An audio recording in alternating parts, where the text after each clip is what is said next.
Good morning, everybody, and hi, online students. We started this energetics last week, and this is the first day we are doing 6 hours straight. First day. Okay, at 10 to 10:15, I'm going to give you guys a one break, and then 12:30 to 1, I'm going to give you guys the lunch break. Okay, half an hour, because. Yeah, okay, 12 to 12:30. Because usually what happens is you guys don't understand this one. Like when you're going up to 2:30, you get really hungry, and then after 1 or 1:30, you cannot concentrate. So you can have like, I'm going to give 2 breaks, then have a like, the considerable sort of a meal. Otherwise, you would feel really uncomfortable because with hunger, you cannot go with this one. Okay, so we started energetics, a beautiful unit. And I guess since we have 6 hours today, that we would be able to go on with this, the spirit of this unit, doing these questions. For the final exam, they are asking these questions that we're going to discuss today. That's why I want you, everybody, to come to the maximum. Imarka, good morning. Come to the class physically. Because yeah, even the is really important today, because you guys gonna have a lot of like the little issues within your mind, like you are not understanding things, or you are confusing with things and everything. Okay, so that last week we started from just to talk about what is the energetics. Energetics is a big field, but for us Mahansa, we have this energetics to understand the spontaneity. To understand the spontaneity, we need the enthalpy and entropy. So the first part that we try to understand the enthalpy, and we usually we are going with the enthalpy part then. First, we understood system, environment, and boundary. Little part. I'm not going to go through those. Those are easy. Open system, closed system, isolated system, depending on whether they are transmitting carry, depending on whether they are transmitting energy, matter, or maybe both together. And then we divided this system into 4 different parts. Now you guys know why we did that. We do that to explain a given system. Using these properties, we are explaining the system, extensive, intensive, macroscopic, and microscopic properties. If we can explain system using these 4 properties, any of the properties, we say that state of the system. State functions are the properties that depend only on the initial and final stage, not only on the initial and final stage.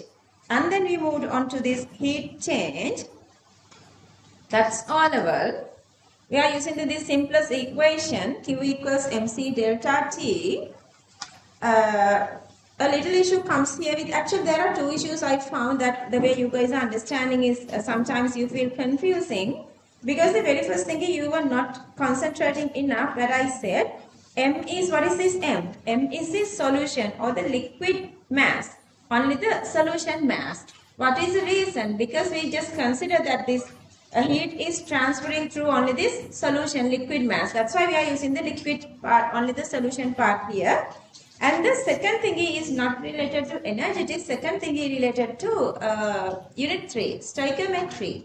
If you are not well understanding the stoichiometry, sometimes you feel confusing when you are doing these questions, because they are asking, this is related to like, you have to write the full equation, the balance, balance chemical equation. Then from that, using the stoichiometry, you have to find number of moles, then how much energy released per mole. Those are the questions. Like they are, for the final exam, they are connecting this little energetics part with this unit 3 knowledge.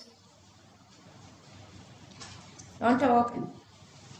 Okay, so the very first question, I'm trying to concentrate again. I'm trying to focus again, you guys. So the very first question, these data are not important for the first question, but for the second question, you guys needed that. Anyway, we have given all the data. Here the CV of sodium hydroxide given, CV of HCl is given. But the question, only they are asking the heat change, only the heat change. So they are asking the heat change for the given amount. So we don't want to know how much they were given.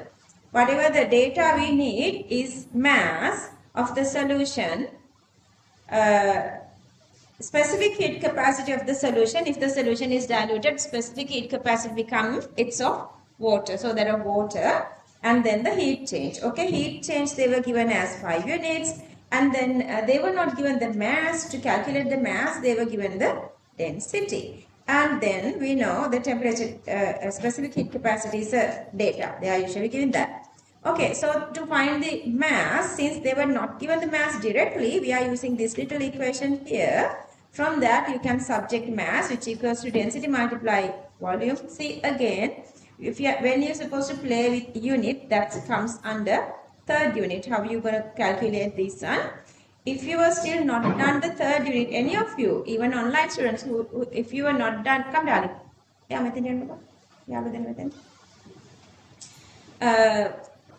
Then you guys have done these little conversions for you all over, so you can use that knowledge as well. So here, once you get 84 grams, then we're going to convert into kilograms by multiplying with 10 to the power minus 3. Then we have all the data necessary. Just substitute them, and then you are playing with these units and then the numerical values, then you are getting the answer. That is the very first question. And the second question what I did is, here I didn't ask how much heat change comes for 1 mole, but even if I ask that here, then you know how much moles here. From the CV, you can calculate how much moles of these two. Then you have to find the limiting factor, because the one which is controlling the reaction is the one acting as a limiting factor. So we should know how much the least amount of the compound. Let's say the limiting factor is sodium hydroxide, then using the CV of sodium hydroxide. Here actually you can see obviously sodium hydroxide. Same concentration, we can omit that, then 25 and 50. So this is the limiting factor. How much CV or the number of moles coming from sodium hydroxide, and then to that amount they are releasing this much energy, and then per mole, how much would be per mole? How much would be per mole then? Okay, so that is the first question. And then the second question, again given you guys this sort of a theory and the logical thinking and everything. And here still some students are like arguing that how come you cannot use this zinc? We are using the limiting factor. As an example, let's say I have A plus B to give D. Okay. How come it is this slow today? And then let's say stoichiometry is 1:2 here. Let's say we have 1 mole of A and 2 moles of B. How much moles of D is making? 1 moles of A, 2 moles of B. How much moles of D is making? 1. Because that exactly is the stoichiometry. But let's say I have 2 moles of A, 2 moles of B. Then tell me how much D is making. 2 moles of A, 2 moles of B. How much A? Still 1. Why?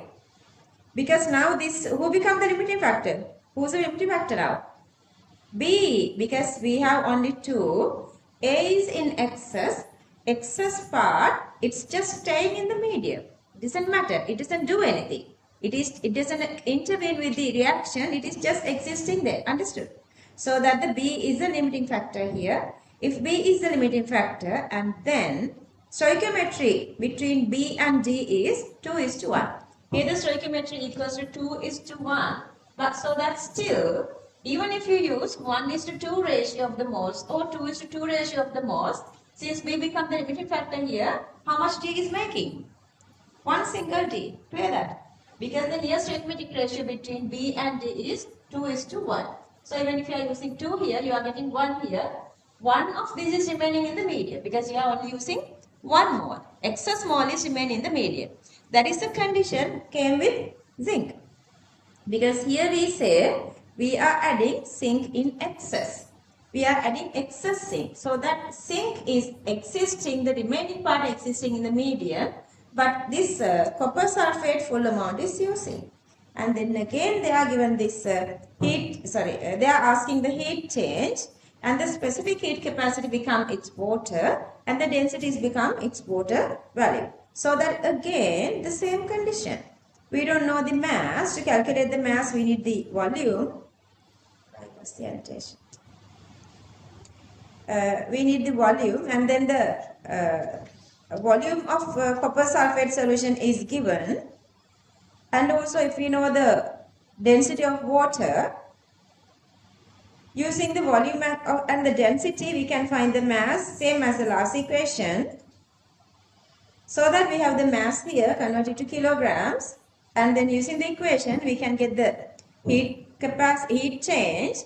That heat change comes to that amount of copper sulfate, because we can still omit zinc without calculation, because they are saying it's in excess. So we don't want anything in excess, because it cannot decide the amount of reaction. So that these assumptions just go with that. Oh, you can understand that easily. So that what we are doing is, we need to find the number of moles of copper sulfate here using the CV equation, N equals to CV. So once we have that, that amount decides. Okay, so the copper sulfate amount decides how much heat is generating here. So the copper sulfate decides how much heat is generating. So by this amount of copper sulfate, generated heat was 1680. Then per mole mean you're going to multiply this by mole, so you're getting the answer. And then the next part, okay, so the question is, be alert. You guys have to build up that within yourself. ඔගලන්ගේ මේ අන පාත් එකේ අපි තව තියෙනනේ කොච්චර කාල දිනද අපිට තව exam එකට. අවුරුද්දයි මාස 8ක් වුණා නේ. අපි දැන් නොවැම්බර් වල ඉන්නේ. අවුරුද්දයි මාස 8ට බැස්සා. 26 අයට මාස 8යි. 26 අය කියනවා අපි second shy යනවා කියලා. Very good. ඔයගොල්ලොත් එහෙම වෙන්න. තමන්ගේ බොඩි එක අස්සේ තමන්ගේ බ්‍රේන් එක අස්සේ බිල්ඩ් අප් කරගන්න මේ ටැලන්ට් එක. මේ හැමිට බිල්ඩ් අප් කරගන්න. මේක ලොජිකල් තින්කින් පාර්ට් එකේ බිල්ඩ් අප් වෙන්න ඕනේ උගන්ට 100 මාක්ස් වලට යන්න. යනවා හැම අවුරුද්දෙම ගිහින් තියෙනවා. මේ 100 ට ටු රීච් කරපුවා උගලන්ට එවිඩන්ස් තියෙනවා ක්ලාසස් වල. ඒක නිසා උගලන්ටත් අනිවාර්යෙන් මේක පුළුවන්. එයාලගේ සපෝට් එක ඒගොල්ලන්ට තිබුණේ නැහැ සීනියර් ස්ටුඩන්ට්ස් ලගේ සපෝට්. හැබැයි ඔයාලට තියෙනවා සීනියර් ස්ටුඩන්ට්ස් ලගේ සපෝට්. එයාලට වැඩි ඔයගලන්ගේ performance වැඩි වෙනවා. ඒක නිසා දැන් තමන් ඉන්න level එක නෙවෙයි යන level එක ගැන හිතලා හොඳට concentrate කරලා මේ දෙන knowledge එක maximum ගන්න. ඒතර මේක ඊළඟ part එක, because I'm saying that some students are thinking about මේකේ කොහෙවත් මේ zinc sulfate එකක් ගැන ගියේ නැහැ. There was no zinc sulfate throughout the whole like question එකක් කොහෙවත් නැහැ zinc sulfate එකක් කොහෙන්ද ආවේ. So අපිට එහෙම හිතන්න බෑ. What would you think? Whenever you feel like something new is given, that we have a equation here. We can build up equation here. We were building equations for unit 3 as well. And we know that we have copper sulfate and zinc in the medium. අපි chemistry chemistry students we are always playing with equations, playing with chemical reactions. So what we can do is, so the next part, since they were asking about this new compound, I'm not sure, but I'm just going to write the equation. When I write the equation, and this is the equation. Again, there was a question, one was asking, what is the meaning of displacement? හිතන්න මමයි ගිනෝදයයි හිතන තැන වෙලා ඉන්නවා. මම ඉන්නවා ගිනෝදයයි ඉන්නවා. ඉතින් මම ගිනෝදයට යන්න කියලා අපි ගමු මෙතන සුදුව නේද? එතන මොකද වෙන්නේ? Sudu was displacing Ginod. Earlier there was Ginod. And now it's Sudu. And when that Sudu කියන ලංකාවේ හැමෝම දැනගන්න ෆොටෝ එකක් දාගෙන යනවා. දැන් හැමෝම කියුරියස් එක කවුද මේ Sudu කියලා. Sudu උනාට එයා කළු කොල්ලේ. Okay, so zinc was here and zinc is displaced in the position of copper, and zinc is taking the position of copper. So zinc displays the copper. This can be single displacement. Let's say we have CuCl2 here. Then you are getting CuCl, let's say 2. Okay, so this is a double displacement. Displacement means one is getting away, another one is coming. Some sort of a substitution kind of a thing. So anyway, so now they want to find per mole of zinc sulfate. And that exactly is the same, because the stoichiometry says us it is same. Copper sulfate to zinc sulfate here is 1:1 ratio. So that the same number of moles copper sulfate is supposed to be equal to same number of zinc sulfate, same number, divide by the same, so you are getting the same exact answer. And then this one, Ane please atawal ussanna hari kiyala. Number 3. Come on, say yes, say yes, say yes. අත් ගොඩක් ඕනි. මදි. Seriously. අර පැත්තේ අත් මදිනේ. මොකද උනේ? අත් මදි. Boys, well done. Very good. If you done this. Because I was explaining all those earlier, here it attacks the limiting factor. I guess you guys got attracted by the limiting factor. That's what happened here. See. Limiting factor. Could you get this 11,340 or 11.34? Could you get that? Make up with raise your hand. Make up. Method of what? Ah, I can attack the limiting factor. Limiting factor attack. My boys, raise your hands, please. Hi, බලන්නකෝ බලමුකද උනේ කියලා. I was giving all this background information to make sure you guys are understanding this question. Okay, let's move on this one. Okay. 0.025 moles of solid sodium carbonate. See, they say it's solid. So who cares about this? Unless otherwise they are asking about this per mole something. Otherwise, this is not participating for heat change part. Solid which doesn't matter. Were mixed, but we have a little issue. The other thing is they were not saying this is in excess. Maybe this is the limiting factor. Who knows? We have to calculate that. If this is not the limiting factor, we don't worry about any of this sodium carbonate. If this is a limiting factor, we have to go with this value to find the per mole heat change. Keep that everything in our mind. Then we are moving with HCl. From the HCl, you can find Cv. Plus from the HCl, you can find the mass. Because we have this liquid or the solution mass here. Okay, we have M data here.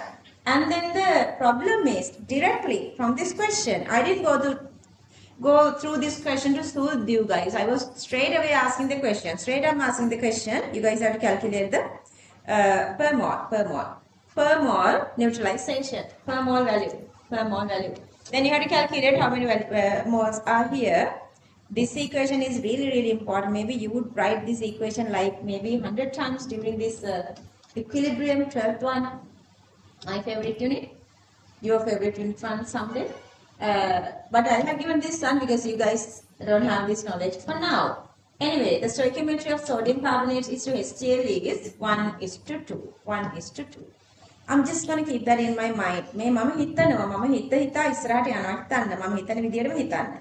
Okay, so the first part is there. So they are just asking per mole, but before that we have to calculate for the given amount how much they can make it, and for the given amount. So since the solution is diluted, even if they were not given the specific heat capacity, we're going to get it from water, and even if they were not given the density, we are getting it from water. So that volume is 75, density multiply volume, multiply with the 10 to the power minus 3 to convert it to kilogram, because here we have kilogram on the specific heat capacity. Temperature change given in whatever they given, we have to convert it to Kelvin, because here the heat capacity comes in Kelvin. So 36 Kelvin here. So that first you can calculate the mass. Knowing the mass here, knowing the specific heat capacity here, knowing the temperature here, you can get this value. How many mistakes you guys have done? This, if you have done any mistakes here, those are silly mistakes. Because the method is correct. You guys know the method, just using the MC delta T. Okay, analyze yourself. You guys have to analyze yourself. Then only you can overcome your own silly mistakes. Understood? You memorize your silly mistakes and you analyze them and then you overcome them. Up to here, I guess you guys can understand that. Now, they are asking per mole value with respect to what? With respect to HCl. But before we moving on to that, we should know who's controlling the heat change of this reaction. Who is the controller? Controller is the one which is acting as the limiting factor. So, let's say, here, to make it easy, I'm just going to go with the 10 to the power minus 2. So, I'm just writing number of moles of sodium carbonate. They were given the data. As a normal data, they were given the 0.025. But Mama convert 10 to the power minus 2 to make it easier for comparison. Comparison is easier. Na? So, then next one is the HCl. They were given the Cv.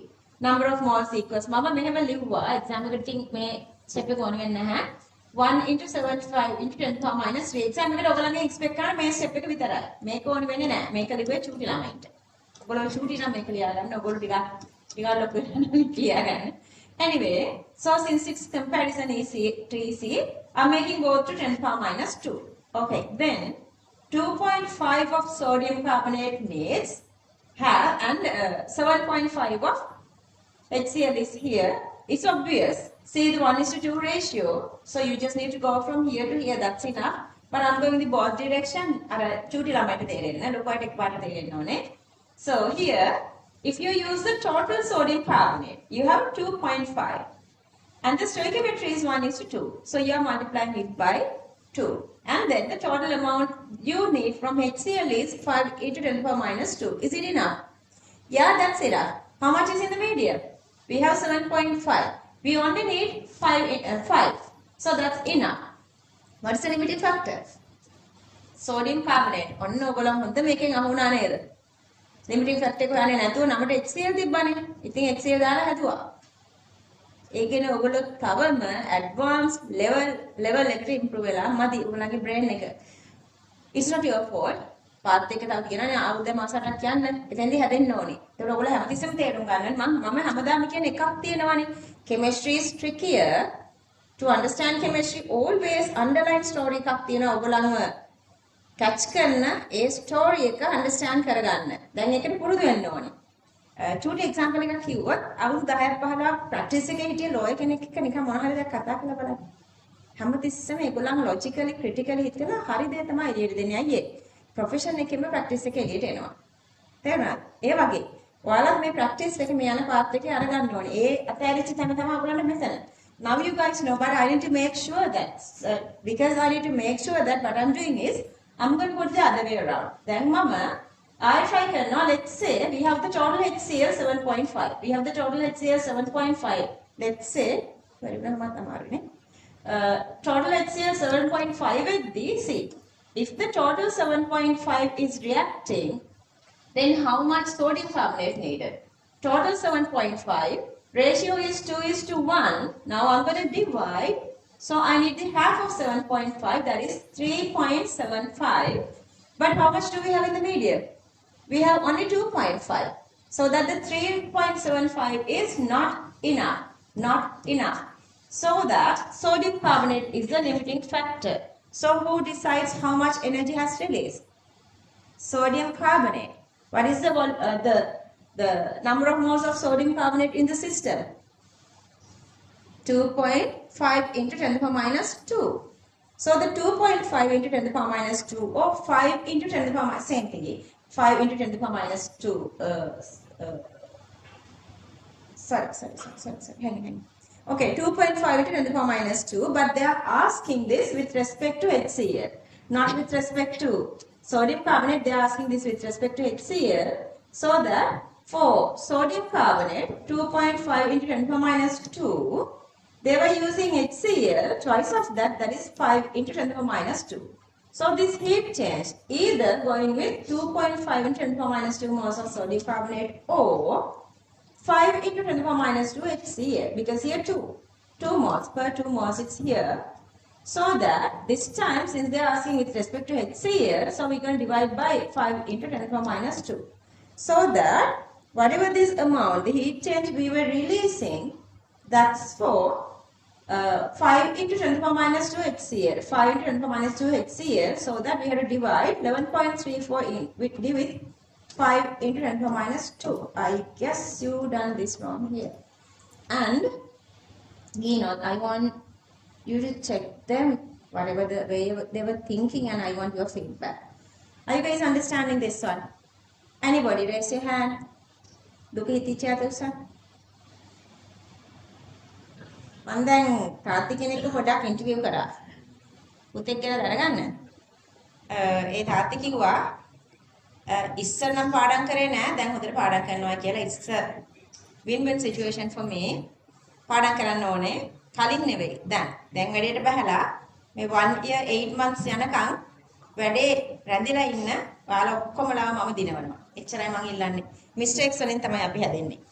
හරි මාත් එනවා ළඟට. මේක ලියන අතර you can start to copying this. අපි discuss කරගමු අපිට අවුල් වෙච්ච තැන්.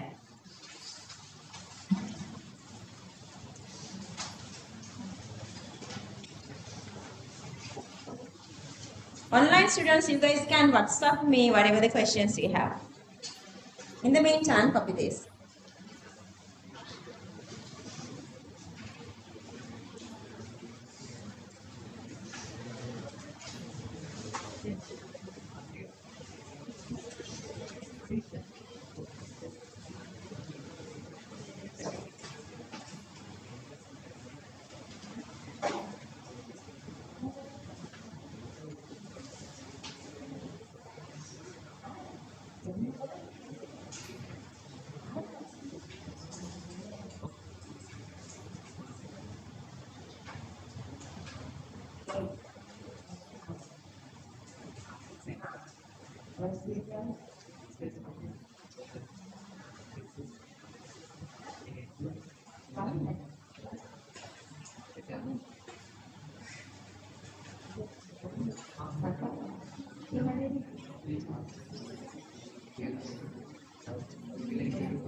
Because connectivity is so important in the solution.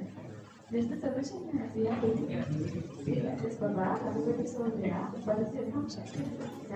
There is your what? Understood. If you are taking the next step forward, you are basically one, not two.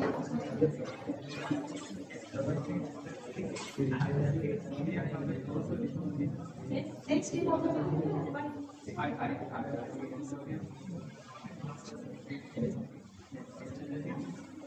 so wrong gets acting. And then otherwise if you have described that, then one more topic is that the next year also has math. Next year math? No, that's the solution. No. 75 grams is the what math? Understood? It's how do you get that? You were taking only water. Because the density is 1. The density is 1 only for water, not for anything. You have it's supposed to be 1 something. Understood? Go over to that. You already thinking about the same sort of problem. You got it in your head. Understood? Now can you explain? Now can you huh? Why? What did you get? No, yes, you're not sure. Baba, assumption is you are getting that. Density of water.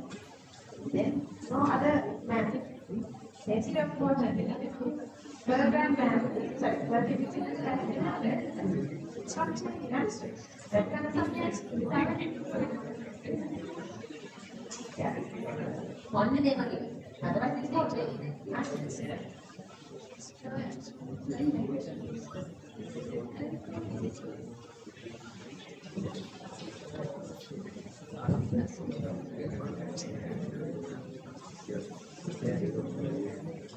Okay, cover this down.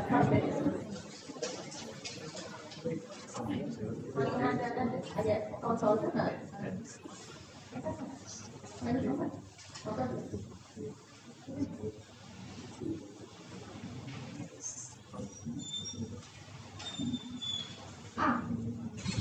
Good morning. What are you doing? What are you doing?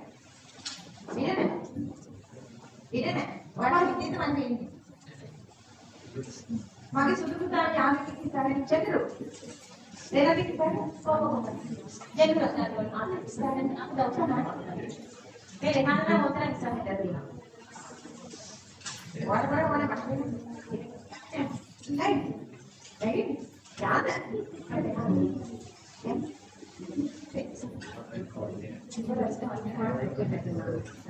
Berarti kuda sekarang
Can I move up here?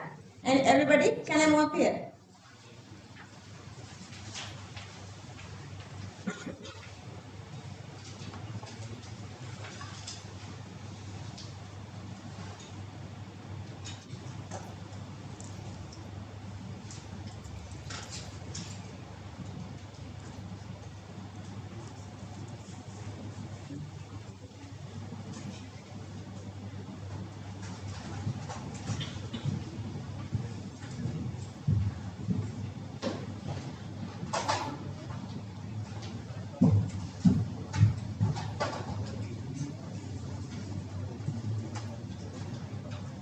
මේ රෙහාන්ට අමුතුම විඥානයක් පහළ වෙලානේ. Let's then once you've done this one.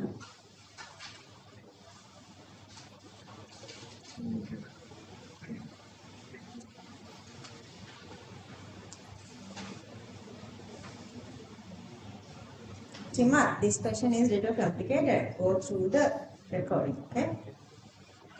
Because only maybe half of you done correct answer.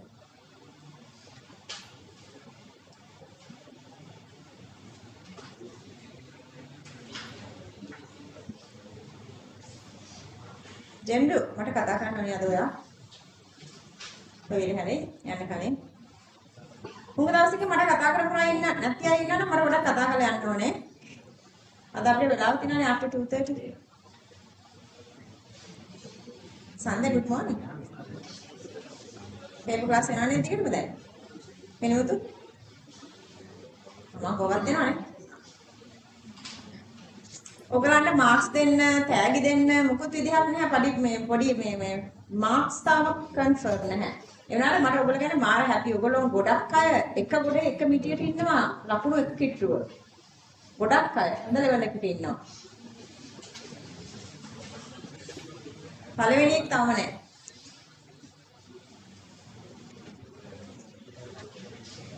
Can I move on? Okay, I'll wait.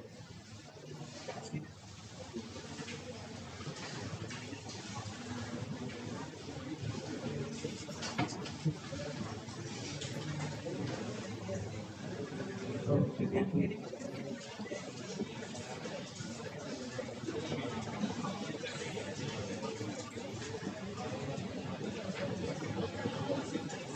වෙන classes වල girls ලානේ කියවන්නේ මේ class එකේ boys ලා කියවන්නේ.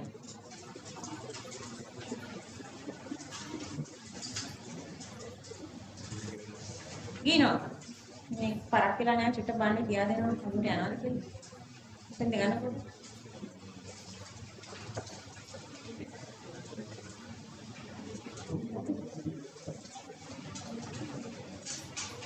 Finish everybody, can I move on? Sonadi, finish? Moving on. Okay, January, any time. Just read. Okay. This question, did you guys do this one? Homework question.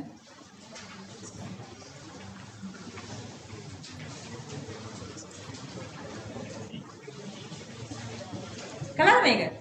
දුන්නා නේද? ඔව්. මම දුන්නාද මන්ද නේද? දුන්නාද මේක? නෑ දුන්නේ නෑ. දුන්නේ නෑ. දුන්නේ අර ඉන්ඩිවිජුවල් මාත් එක්ක ක්ලාස් කරන බබා ටික අත උස්සන්න. ඒගොල්ලෝ විතරයි දුන්නේ. ගෲප් ක්ලාස් එකට දුන්නේ නෑ. පොඩක් ඉන්න. දෙයක් කියන්න දෙනවා.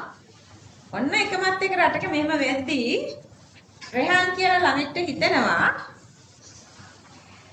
may sodium carbonate getting dissolved, so that sodium carbonate mass supposed to be contributing to this solution.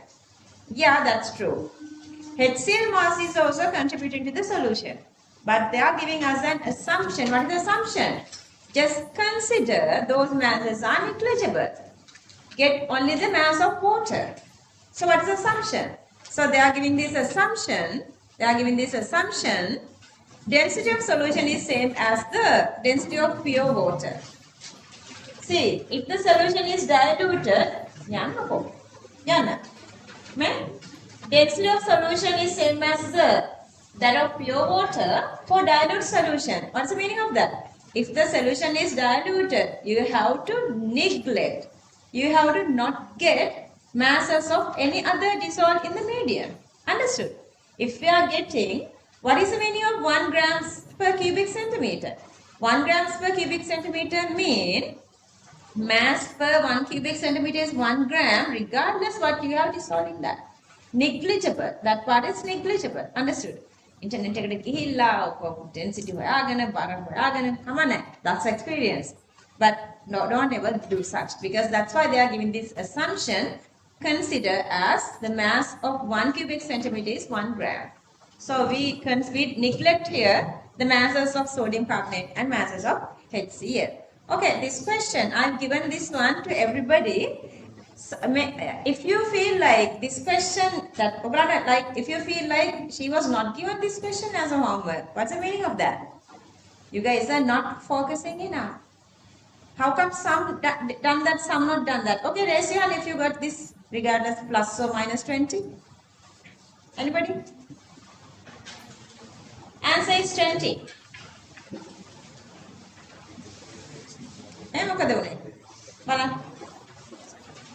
Okay, this question is easier than the one I've given.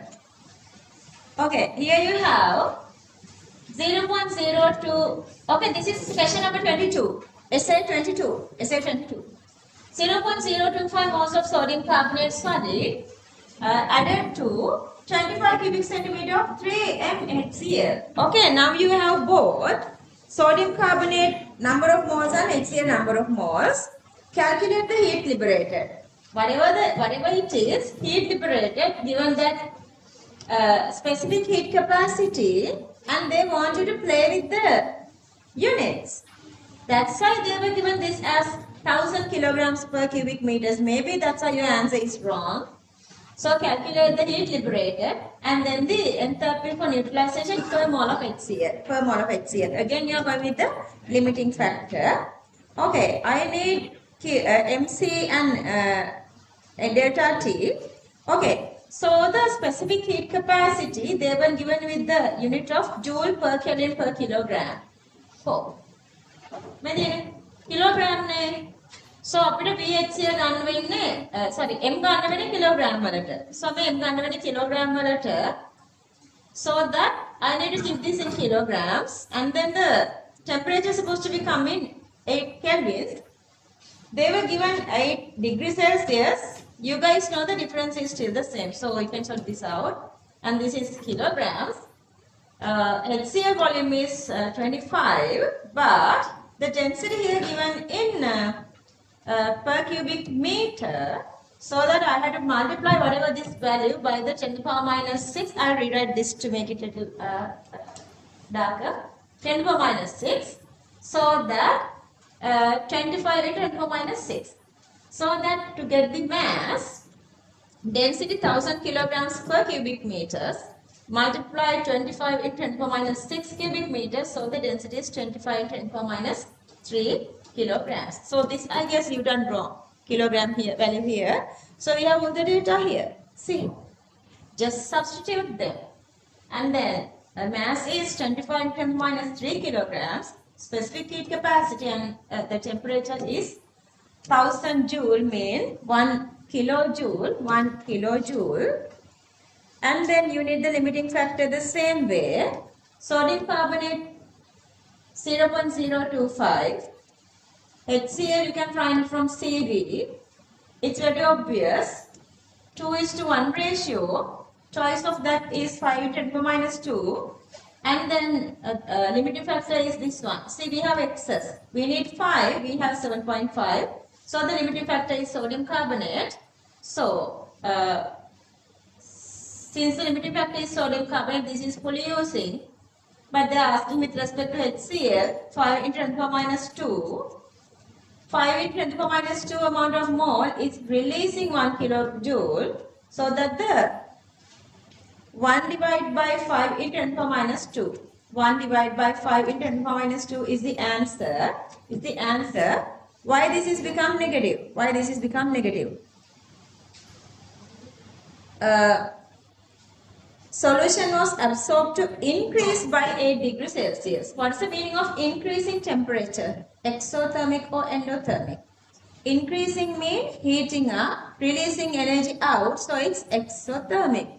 To represent exothermic reaction, we always get the negative sign, like you are losing something, so it's negative. If you are gaining, it's positive. We're going to talk about that today. So that you have to give the value. See, that's how much accuracy they are expecting from your this exam.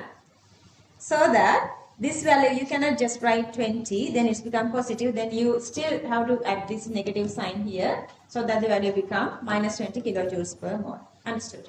Minus 20. Any question? Do you want me to explain this again? Okay.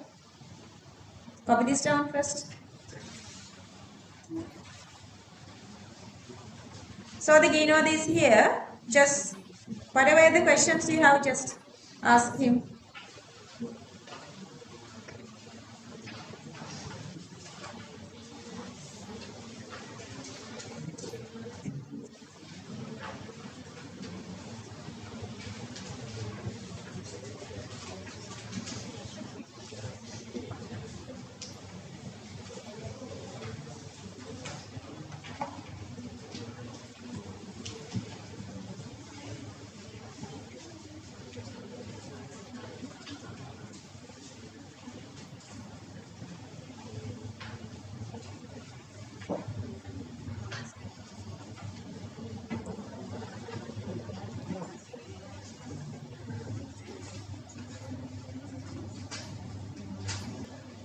Copy this now.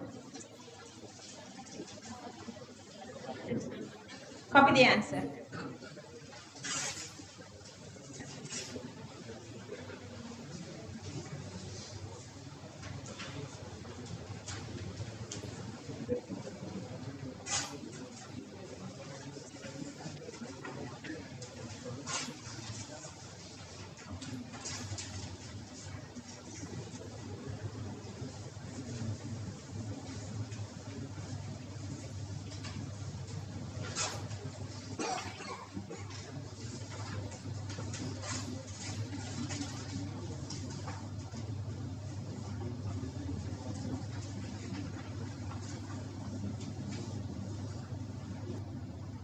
Can I move up here?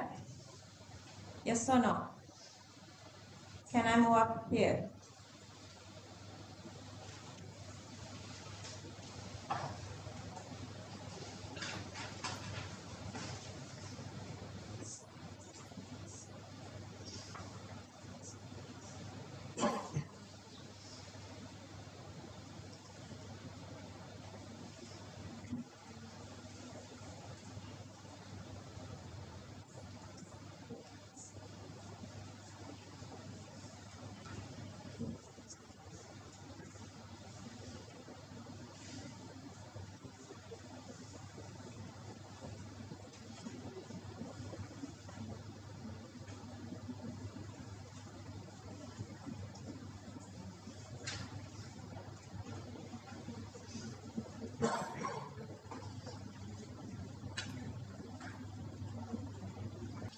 They are asking an assumption here.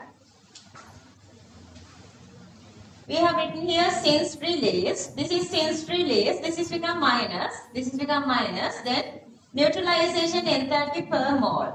Neutralization enthalpy per mole. Then the last one assumption.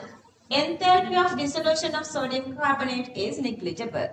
Enthalpy of dissolution of sodium carbonate is negligible. You know.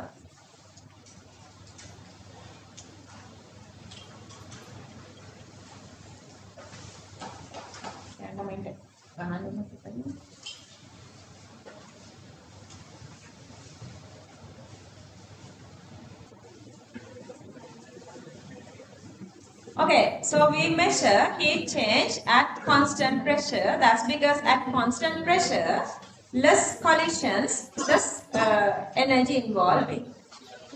Huh?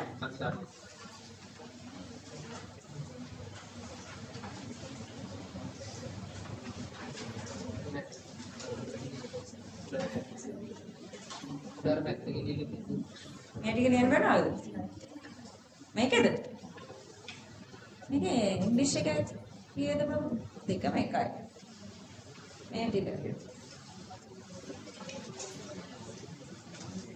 කාටද මාකටද ආනිය ඉවරද ලියාගත්තද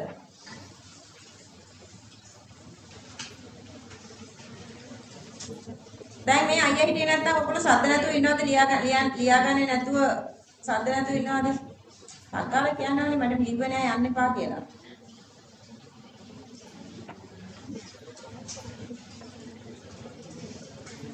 මම ඉස්සෙල්ලා ලියලා දැම්මේ මේ ටික එකයි. දැන් දෙසරයක් ලියන්න වෙනවා.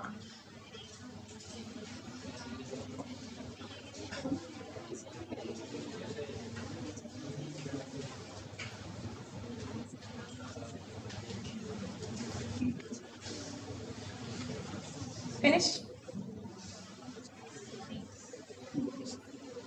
I'm skipping all this. Then the enthalpy is heat change at constant Sandhya. Enthalpy is heat change at constant pressure. Heat change at constant pressure. I guess you came up to here.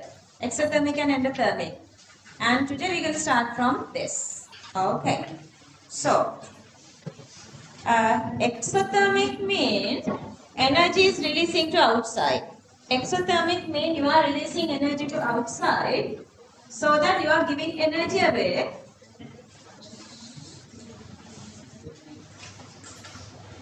Concentrate enough.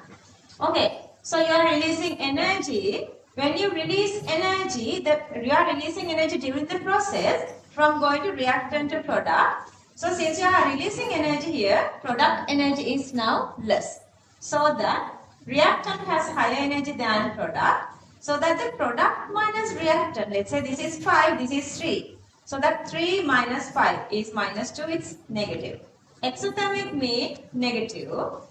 That's why that's become negative enthalpy, negative delta G. All the negative delta G's are exothermic. Just remember that today. You guys know what are the exothermic reactions. Today you're going to get the correlation between exothermic reaction to negative delta G. And then the positive means the other way around. Now when you are making products absorb energy so that the products have more energy. When the products are having more energy, delta G value become positive, delta H value become positive. Okay, I'm going to go with two different examples here. Two different examples. Let's say the first one. Two arbitrary reactions, and you guys know there are no like X and Y, these reactant and products. This one is A and B. Then it's not necessary that you are drawing these lines like exactly same. There is no such rule. Anyway, so the very first one is for exothermic. Exothermic. This is your y-axis. This is your y-axis. This diagram is really important, and they are asking sometimes questions regarding this one. Sometimes they ask you to draw this one. This is going on like to rest of couple of these units as well. Okay, this is your y-axis, energy kilojoules per mole, and this is the simplest or the most fine parameters that you indicate or you observe whether reaction is going to how much forward. Those are called reaction coordinates. Reaction coordinates are usually microscopic properties. Let's say that you are making water from H2 and O2. What are the changing microscopic properties? Like bond lengths, bond angles, hybridization, those are the changing properties. Those are called microscopic properties, and together you call them the reaction coordinate. So you guys know there have been marks for mentioning this y and x axis. So x axis always C, always reaction coordinate. Anyway, so this is your energy axis. So this is zero level. This is zero level. So this is zero level. And then from 0 to higher, this is increasing. Okay, so let's say this is your reactant. Reactant energy is here, and this is your product. Now can you guys see, from reactant to product, you are going down, energy is decreasing. Obviously, looking at the diagram, now you are understanding, reactant has more energy than product. So this graph is for exothermic reactions. Then how do you find the enthalpy of the reaction? To find the enthalpy, reactant level, this is your reactant level, and the product level, this is your product level. You're going to get the difference. Wherever the position, even here or here or here, because these two lines are parallel to each other. So all the way from here to here, this difference is the enthalpy of the reaction. Sometimes they are given these kind of diagrams, giving the values here, then you have to understand which part is the real enthalpy. Like එක එක විදිය පෑලි දාලා එක එක විදිය delta H values දාලා දෙනවා හරියට ඔයගොල්ලන් determine කරගන්න ඕනේ reactant to product. So this is the enthalpy of this one. So that if I'm moving on to the other side, and the other one is the endothermic reaction. So this is the reactant level, and this is the product level. So this is your y-axis, the energy axis. Then from here you have to go up here to get products. It simply means increasing the energy, so the reaction is supposed to be endothermic. So again, reactant this level and product this level. In between these two, the energy becomes the energy for the reaction of going A to B. That energy or the enthalpy become delta H here, delta H for the reaction, and here that value become positive or endothermic. Okay, that is one thing you're supposed to understand from this kind of a diagram.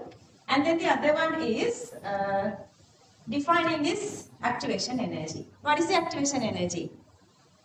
Activation energy is the energy barrier. Always two molecules get together. If there is a reaction, let's say my two hands are two molecules, so the molecules has to get closer to each other, getting contact and colliding with each other, and then they are making the product.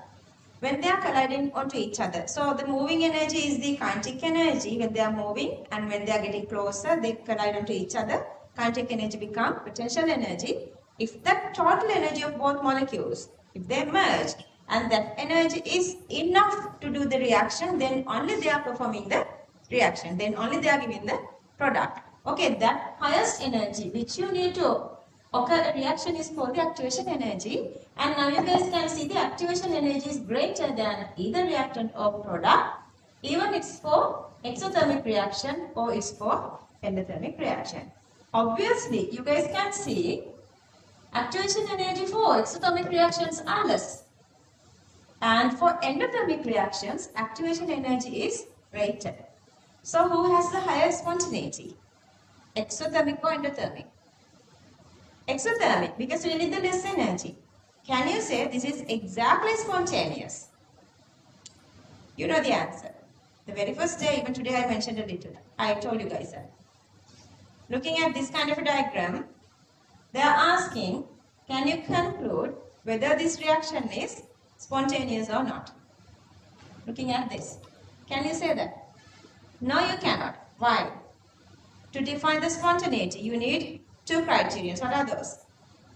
Enthalpy plus entropy. Delta G equals delta H minus T delta S. That is the target of this unit.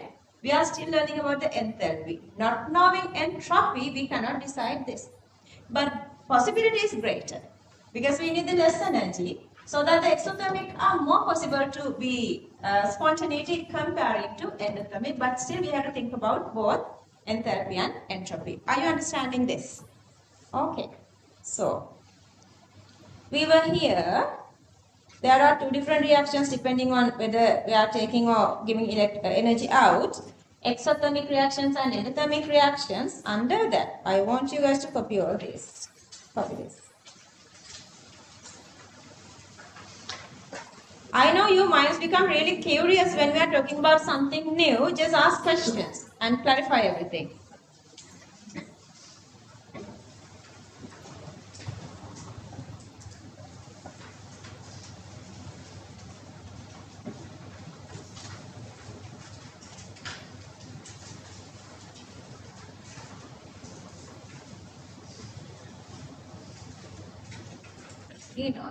Can I have an expressive face of unit 4?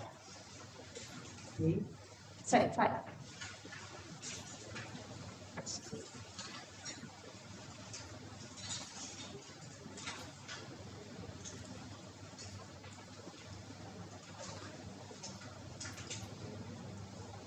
දැන් ඉතින් අපිට updates එනවනේ මේ medical faculty එකේ students ලගෙන් චූටි කතාවක් කියන්නේ තත්පරයක් මේ පැත්තේ බලාගන්න.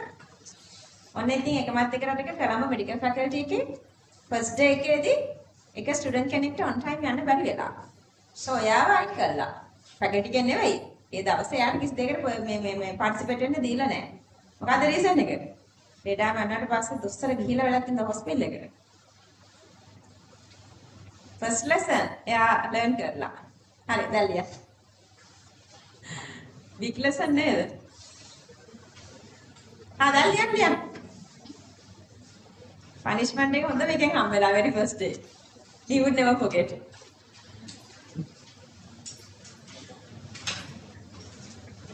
නේද ජිමා?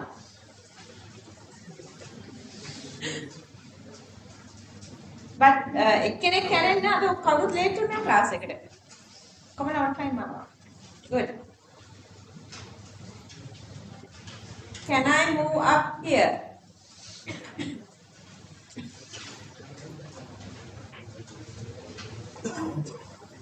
Can I move up here? Raise your hand if not done.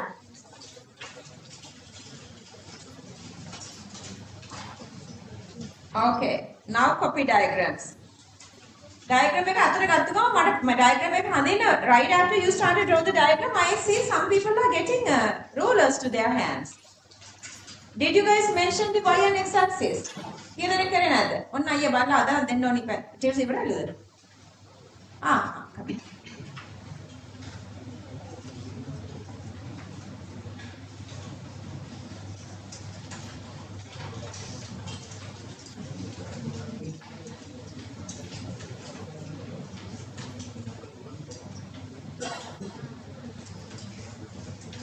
Name y-axis, name x-axis, then only you are drawing the middle part. Come on, guys. Don't play like kindergarten. How many months now we are together?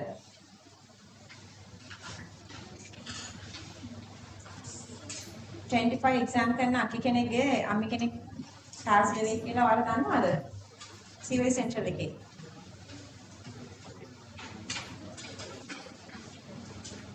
$25 exam කරන මේ exam කරන අකි කෙනෙක්ගේ අම්මි කෙනෙක් නැති වෙලා. මට notice එක ආවේ නෑ. කාලිත අරක අමතක වුණාද වාට යන්න? funeral එක ගියද අද? funeral එක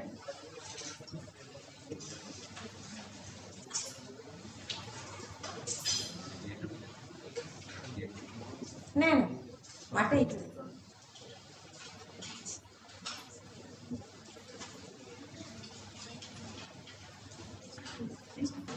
Online students, make sure that you have a gap here.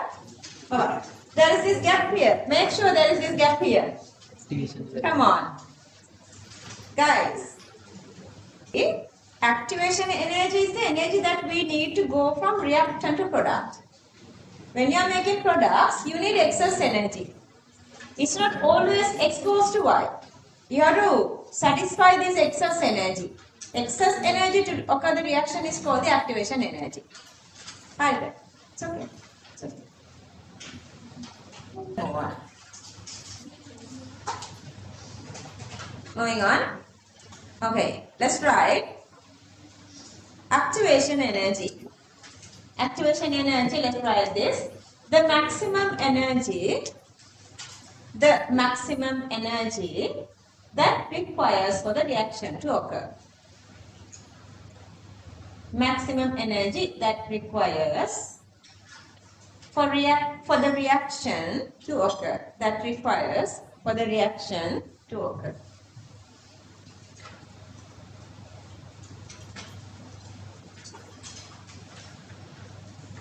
Since you guys are asking what is this activation energy, let's say we have A plus B making C. Okay, if I go to the energy profile, if I go back to the energy profile here, then not bad name. Okay, if we go into the energy profile here, so this is the position of the activation energy. Let's say we have X. I'm going to go to reactants and it's easier. Let's say X plus P gives Y, and then let's say X is hydrogen. Let's say this is hydrogen and this is oxygen. Let's say you are making water. So H2 plus O2 making H2. H2O. Okay, HOH. Okay, what bonds are making? OH bonds are making. What bonds are breaking? OO bonds are breaking. Okay, so this hydrogen, this bond is breaking. So the breaking bond, I'm just drawing like this. Hydrogen bond is breaking, and the making bond, it is making another bond with oxygen. Then the other way around, another hydrogen is again joining here, and that hydrogen is here breaking. So this is for the active complex or the active complex. So that is here. That is here. So that is the highest position. This is the highest position. This is the position where you are having that intermediate complex. If that intermediate complex is having this higher energy, it is giving the product, or otherwise it is going back to reactants. The energy needed to break bonds, make bonds, and all those together, that energy is called the activation energy. So that is the activation energy. Don't worry too much. This is continuing to unit 11. We are understanding everything, all these intermediate complex and everything under unit 11, that is chemical kinetics. Just leave it until that. Okay, let me read this for you.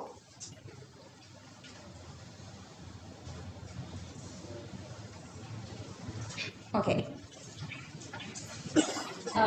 Let's read together. Let's read together. Hey.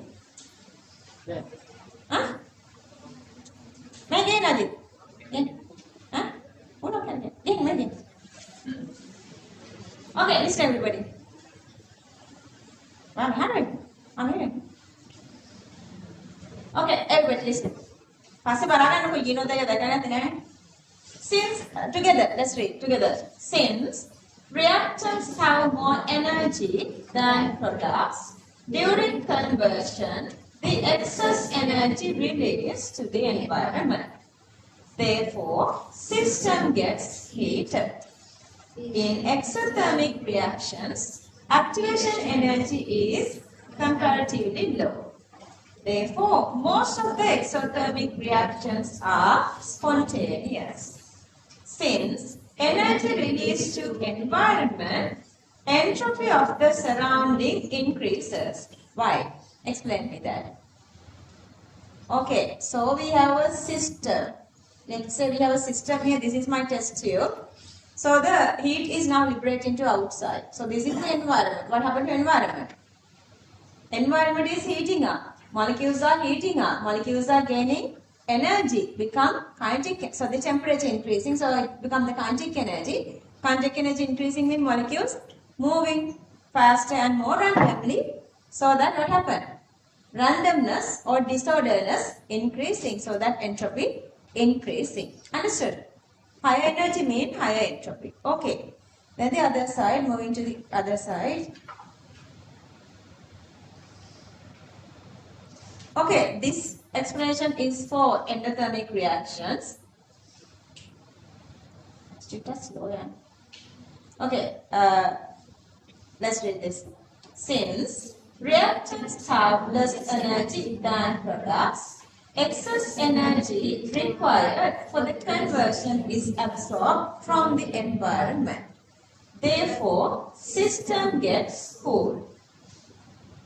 In most of endothermic reactions, activation energy is high. Therefore, most of endothermic reactions are non-spontaneous. Since energy absorbed from the environment, entropy of the surrounding is now what? Decreasing. Decreasing. Is it clear? Okay. I'm going to leave this one like this and fill this. Fill it.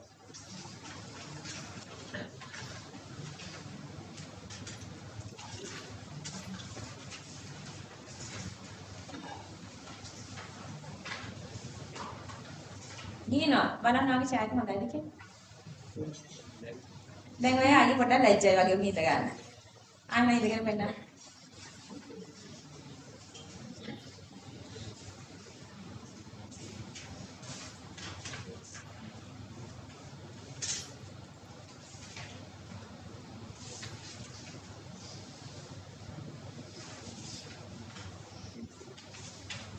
Ara, remember the way we did unit 1, you guys have to have the memory, even I'm showing this here.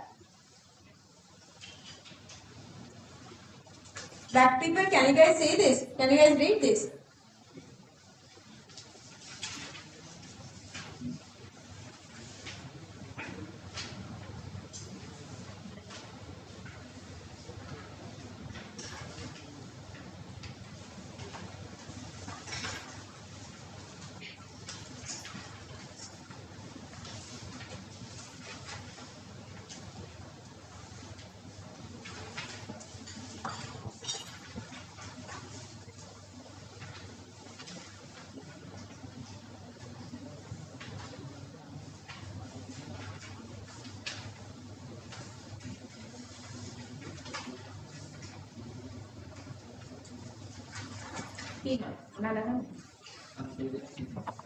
Heat release skill, ready release skill, system gets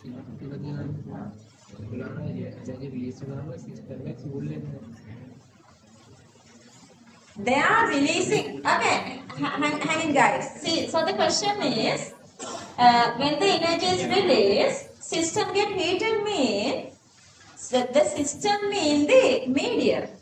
So let's say we have the reaction between HCl and sodium hydroxide. So it is releasing energy to the water. So water is getting heated. Still it's inside the system. So it is getting heated and it is releasing outside. Understood? That's how it's happening. Mechanism really happening. Understood? Got it? Okay. Okay, let me read this for you. Just look at your note. Look at your note. Since reactants have more energy than products, during conversion, the excess energy released to the environment. Therefore, system gets heated. In exothermic reactions, activation energy is comparatively low. Therefore, most of exothermic reactions are spontaneous. Since energy released to the environment, the entropy of surrounding increases. Other side, endothermic. Since reactants have less energy than products, excess energy required for the conversion is absorbed from the environment. Therefore, system gets cooled. In most of endothermic reactions, activation energy is high. Therefore, most of endothermic reactions are non-spontaneous.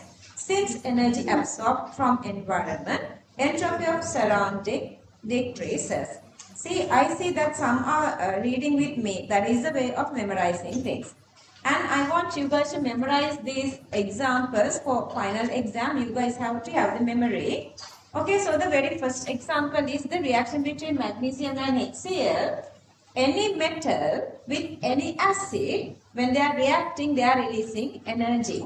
So, since I have given the specifically magnesium and HCl, you can write any metal and any acid here. So, the first one is the reaction between magnesium and nil HCl. Second one, sodium hydroxide and nil HCl. What is that reaction? That's, what is this reaction? That's neutralization. So you can go with any acid and any base. Usually strong acid, strong base. And the third one, dissolution of conc acids. So how do we dissolve conc acids in water? To the beaker, first we are adding water and then we are dropwisely adding acid and stirring to release heat slowly, otherwise they crack beakers. Dissolution of sodium hydroxide such as strong bases. Make an amala dissolution of glucose. Raise your hand if you never had glucose on your tongue. I do. I don't like this very sweet taste. Even when in my childhood, I didn't like that. But when glucose kanwara, like it gives this like then on in the cold nature. So ඒ වගේම අද ගෙදර ගිහලා මේකත් try කරන්න. කාගේ ගෙදරද urea තියෙන්නේ? තියනද? ඔයගොල්ලෝ කුඹුරු කරනවා නම් යූරියා තියෙනවනේ. ලස්සන චූටි සුදු පාට කන්න හිතන දැක්කම චූටි ගන්න කන්න හිතන පොඩි ෂයිනි පොඩි බබල්ස් වගේ තියෙනවා. රිචිෆෝන් චූටි බබල්ස් තියෙන පාටිස් වලට ගන්න ඒ වගේ චුට්ටක් දාගෙන බලන්න දිව මොකද වෙන්නේ කියලා. ඒකත් වැටෙන්නේ එන්ඩෝතර්මික්. දිව කූල් වෙලා. ඊට පස්සේ මේකත් අම්මිගේ බැඳුනාම මේකත් ඔයගලන්ට කරන්න පුළුවන්. Very thin glass එකක් අරගන්න. Get a thin glass අරගෙන ඒකට ඉස්සෙල්ලා salt දාලා ඊට පස්සේ water දාද්දී අල්ලලා බලන්න පොඩි normal pool එකට වැඩි පොඩි pool එකක් ඒක එනවා. මේසෙ ලුණු වගේ. මේසෙ තියෙන ලුණු ඉදලා ගන්න පුළුවන්. Next one is the ammonia. Ammonium salts. Ammonium salts. Urea කන්න බල ඊට පස්සේ කියන්න පාන්න ආශාවඩ මර ග්‍රෑන්ඩ් කියන්නේ ග්‍රෑන්ඩ් එකකින් යූරියා කන්න කියලා අපිට ළමයි හොස්පිටල් කියලා. මට පණිවිඩයක් වෙන්න බෑ. යූරියා පොයිසන්. හරිද? Urea toxic. හරි. මෙඩිකල් වල කොපි කරගන්න ඕනේ. මෙඩිකල් කොපි කරගන්න මම ඔයගලන්ට ලිව්වේ නැත්තේ. ඔයගලන්ට මෙමරි වල හිතා. මෙඩිකල් කොපි කරගන්න. And keep in the memory. Keep within your memory. You guys need to memorize this.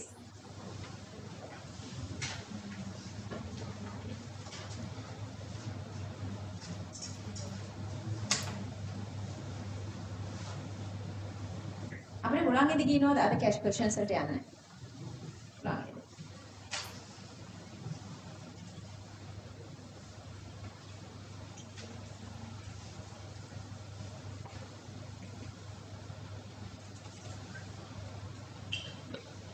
Right.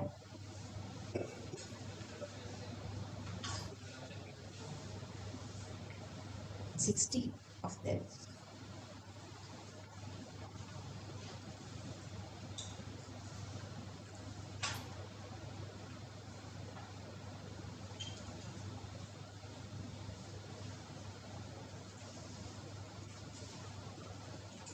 Reaction between magnesium and HCl, reaction between sodium hydroxide and HCl, dissolution of conc acids, dissolution of sodium hydroxide, dissolution of glucose, dissolution of urea, table salt, and dissolution of ammonium salt.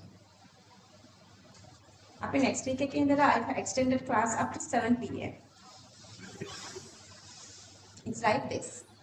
Normal first 3.5 hours, we are doing the normal theory. The class goes exactly the normal way. And the next 1 hour is questions. If you want to push yourself harder, if you want to reach higher successness, who feel like mata siya oni mai, that students can stay, other students can leave. That's 100% totally on you. If you want to stay, we are discussing questions. If you feel like you don't want that, you guys are leaving. And මම තම date එකක් fix කරගත්තේ නැහැ. ඔයගලන්වම unit 2 ඉඳලා ආයේ refreshment එකක් යනවා online. It's free and it's totally up to you if you want to participate. That's starting from unit 2. Starting from unit 2. හිතන්නකෝ රෑ 10 12 වගේ එක දවසක.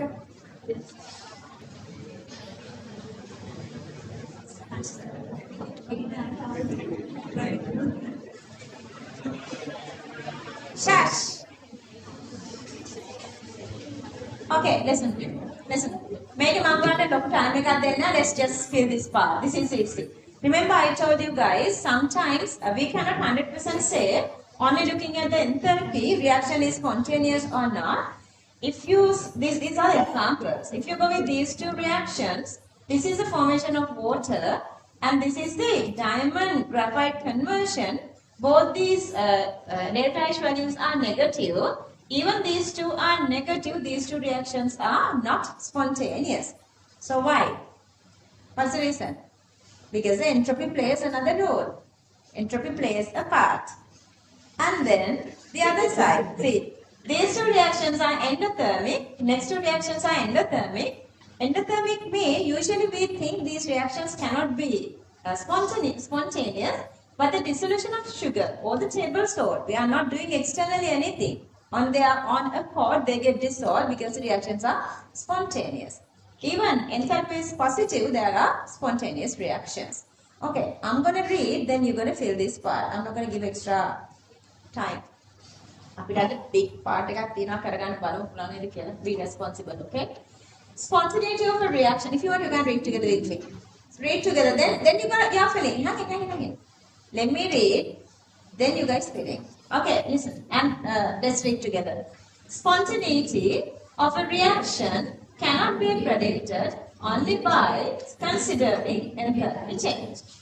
There are some exothermic reactions which are non-spontaneous. First example, formation of water from H2 and O2. Second one, conversion of diamond into graphite. Okay, copy everything that you see here, that which is not in your book.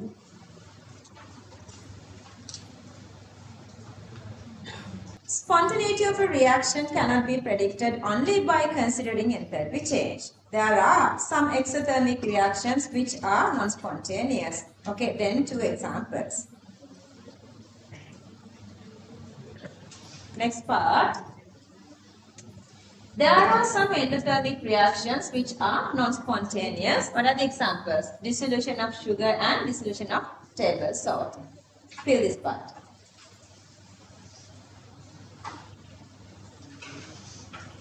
අයියා සරදාන්න ඕනි පොඩ්ඩක් බනින්න ඕනි හයියෙන් බනින්න ඕනි මෙතන ඉතින් බනින්න ඕනි හුරතල් කරලා හරියන්නේ නැහැ මේ නංගිලා ටික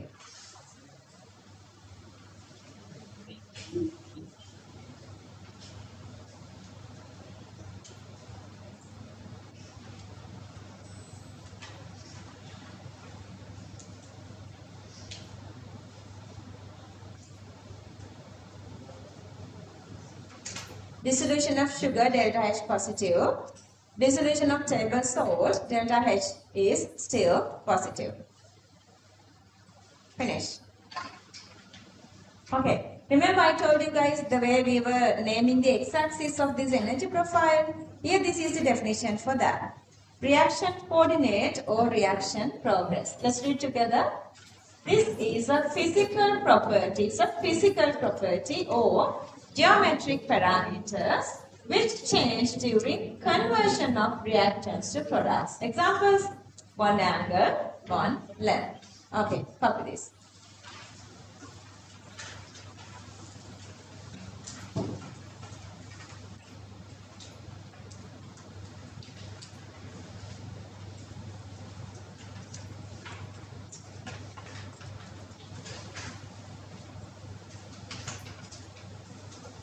Breaks only there.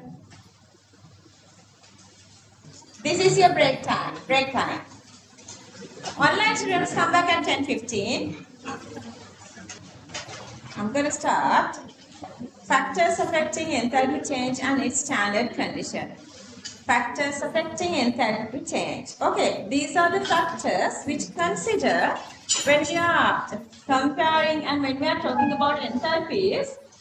Amount of substance, concentration of solution, temperature, pressure, purity of substance and allotropic forms. Okay, so amount of substance, how much is in the medium decides how much heat energy is releasing.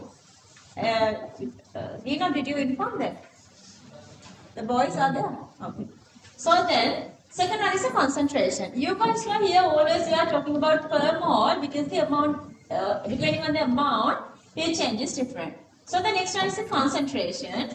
So the amount of substance and concentration comes together like the number of moles of the medium, temperature and the pressure. You guys know we are always doing this heat change at constant pressure is the enthalpy.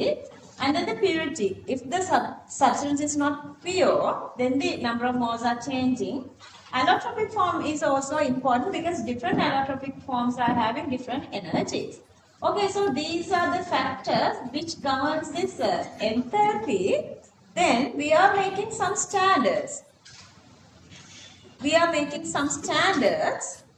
So the standards supposed to be always these. Standards supposed to be always this. With these standards, we can compare one enthalpy with another. Otherwise, we cannot compare. When, let's say that we are talking about the enthalpy of sodium hydroxide per 0.5 mole, and then the HCl per 2 moles, and so on. So there, we are making one standard to compare everything. So the amount of substance to compare enthalpy is 1 mole. Standard conditions. At standard condition, enthalpy we are always making for 1 mole. And then the concentration is supposed to be what then? Same 1 mole, but for how much volume, that is per cubic decimeter. So that the concentration become moles per cubic decimeter. And then the temperature. See, the temperature is irrelevant. The temperature is, we need the temperature. Some sort of temperature value is supposed to be there, but it's not specific. What's the reason? Because we are measuring the temperature here. We are measuring the temperature of the system whether it's increasing or decreasing. And then next one is the pressure. We are measuring at constant pressure. We make that constant pressure as 1 atm because it's easier. That's the room pressure. Room pressure is 1 atm. So the standard pressure becomes the room pressure. And then the purity of substance. We assume even the substance is pure or not, we still assume the purity is 100%. And then the last one is important. Allotropic forms mean, you guys know there are different allotropes for different some of these elements. Okay, carbon has 3 allotropes. You guys know already 2. What are those 2? Yeah, diamond and graphite. Diamond and graphite. Other one is the carbon. Another part is the fullerene that we're gonna talk about that under inorganic chemistry 6th unit. Then sulfur has 5 allotropes. That's again we're going to learn under 6th unit inorganic chemistry. Oxygen has 2 allotropes and the phosphorus has, I don't know, couple of allotropes. Phosphorus chemistry was in early syllabus but now it's out of syllabus. So out of all these allotropes of carbon, the most stable one is graphite. Out of all sulfur, 5 allotropes. So the rhombic sulfur is the most stable one. Remember that we can write this oxygen. Let's say the one allotrope is O2. So that we can write as O2. Another allotrope is O3. Okay. So same as oxygen can exist as O3. Sulfur also can exist as S8. Sulfur existing as S8. So this is another allotrope then, and this is the most stable one. And then for oxygen, most stable one is O2. For phosphorus, that's a little problem. For phosphorus, most stable one is red phosphorus. But white phosphorus is the one we are taking here as the standard. It is most abundant one, not the most stable one. So let me show you something here. Concentrate well. There are a lot of MCQs referring to this part. So the most stable one or sometimes the most abundant one is a reference form. Reference form is the one that we are using for calculations. See the definition, reference form. This is the element.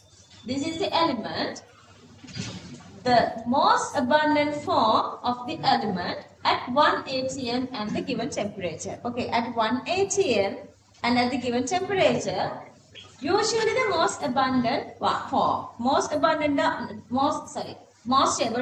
stable form. Okay, other than phosphorus, all the others are more stable, uh, but a few cases are. What's the meaning of that? Few cases are deviating.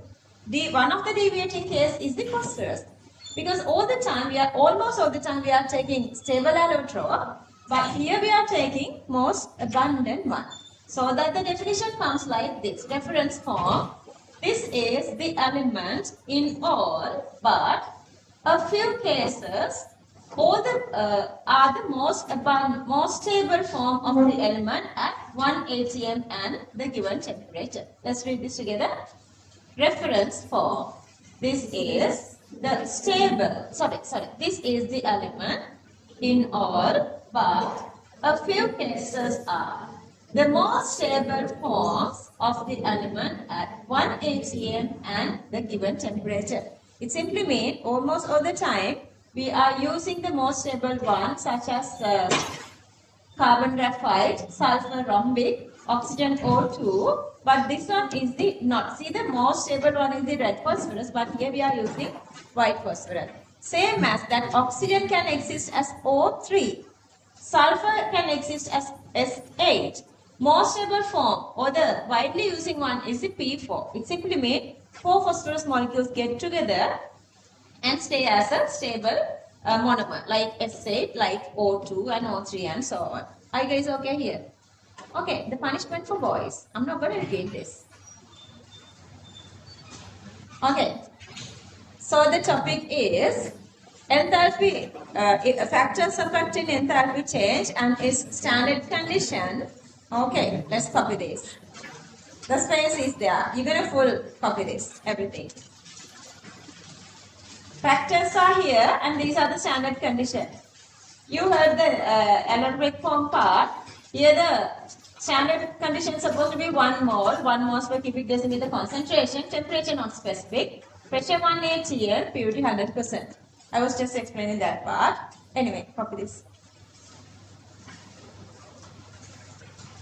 මම Canada ගියා අපි සාමාන්‍ය පුරුද්දක් තියෙන ඉතින් වතුර දැක්කම නිකන් ඒකට කෙල ගහනවා වගේ චූටි නරක පුරුද්දක් තියෙනවා ඔයාලට තියෙනවද අනේ මේ උසර් බ්‍රිජ් එකක් තිබුණා මම ඒකෙන් පල්ලෙහාට දවසක් කෙල අර පොඩි ළමයි සෙට් එක මාව මැරුවේ නැතෝ විතරේ වචන මගේ මේ සර්ගේ අක්කගේ පුතානේ සුත්තු පුංචි that's so disgusting how did you do that you're so dare to do that unbelievable කීකිය මට බයිනවා හොගාලා that was the first time and last time I never done that yeah in those countries they are making like the water really like tidier once you get used those are easy. So Rehan, I want everybody, all the boys, to read this part by the recording, okay? Read by the recording. Copy this. Copy this rest of the part. Online දුර පුතාට පාරු හිතන්න බෑ මෙතන ඔයාලගේ යාළුවෝ set එකක්ම ඉන්නවා. මේ කැමරා එකේ සෙල්ලම් දාන්න බෑ නැත්නම් ඔපතර හරහා දෙපතර හරහා දෙන්න. ඈ? ආයෙ ෆෝකසින් හිමුනා ආයෙ හදන්න වෙනවා. මෙයා නටනවනේ.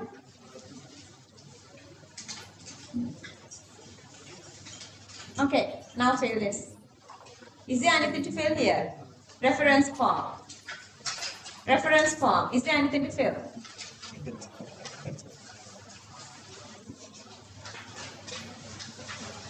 Look at your note. Reference form. This is the element in all, but a few cases are the most stable form of the element at 1 atm and the given temperature. Fill this.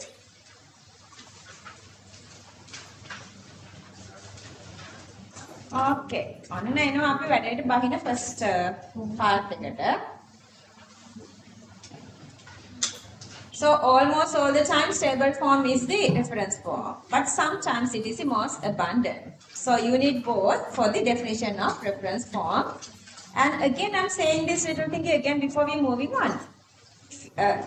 You guys know the chemistry is chemistry. Even it's physical chemistry, I don't want you guys to have the view of physics or have the view of combined maths when you are doing chemistry. When you are doing like that, see sometimes math students who's getting lower marks for chemistry, Reason is they are not improving that logical part. Chemistry වලින් හිතන්න පුරුදු වෙන්න කියලා. If you are not improving that, your question number 31 to 40 and 41 to 50 gonna go so wrong. So some students are understanding that when they are starting to do full papers. First එකෙන් ගන්නවා 28ක් විතර. ඊළඟ 10න් 5ක් වැරදි. ඊළඟ 10න් 3යි හරි. මේ කෙලින්ම වහිනවා 38ට 39ට ලකුණු. එතකොට ඒක ඩ්‍රීම් එකක් වෙනවා. Concentrate really well and understand this logical part to answer. Anyway, so here you have 16 different enthalpies to go on. Understanding these 16s are not harder. Memorizing is a little challenging, but still if you focus really well, these 16 are not that bad. I have left on this page that for your reference, if whatever you feel like to write that, just write there once you've done all these 16 different enthalpies. Okay, so the very first one is the standard focus really well, focus well. Focus well. Later, otherwise you would find when you are doing questions, you feel difficult. Only reason if you feel difficult when you are doing question is you are not focusing now. Because using these 16 definitions, you are doing calculations. Okay, so the very first one is the standard formation enthalpy. Standard formation enthalpy. What is the meaning of formation? Formation means we are making something. Here we are always making one single molecule or the one single mole which is existing as its natural state. Natural state. Okay, in natural state, methane existing as a gas. So we are making methane gas 1 mole. Ethanol existing as a liquid. So here we are making 1 mole of liquid ethanol which is in the natural state. And this N2O, nitrogen pentoxide, it's in natural state is a solid physical state. So we are making 1 mole of nitrogen pentoxide. Okay, when we are making them, what are the constant elements? Let's say that we are making the easiest one. Let's go with this CH4. To make CH4, what are the elements we are using? Tell me. So we have carbon here and hydrogen here. So I'm writing here carbon and I'm writing here hydrogen. Then see, what is the most stable natural state that we are taking for carbon? That was the reference form. Most stable allotropic form. What is that? Solid plus graphite. This is how we are writing. So this is a different language, okay? So we are writing solid, graphite, okay, bracket, done that, parenthesis. And then hydrogen existing as what? In nature, H2 gas, H2 gas, H2 gas. You're going to build up this whole everything looking at this one later when you're doing questions. And then the parenthesis. That's all. What is the next step? Balancing. Balancing. You have 1 carbon. So 1 carbon here, just 1 here. And you have 4 hydrogen here, so 2 here. We don't write this one. Okay, you guys know that. Okay, now I'm trying to do the second one. So we are making 1 molecule of ethanol using what? I'm going to write continuously because I know these elements are existing this way. So you don't have to write like the element first, then the reference form, then the physical state. Not necessary. Let's see how we are really doing in real whatever real thingy. Carbon, I'm just writing solid, graphite, plus hydrogen I know existing as gas, so H2 gas. And then again I have oxygen, see 1 oxygen, so O2 gas. I'm coming up to that level. Then what is the next part? Balancing. Balancing we did under which unit?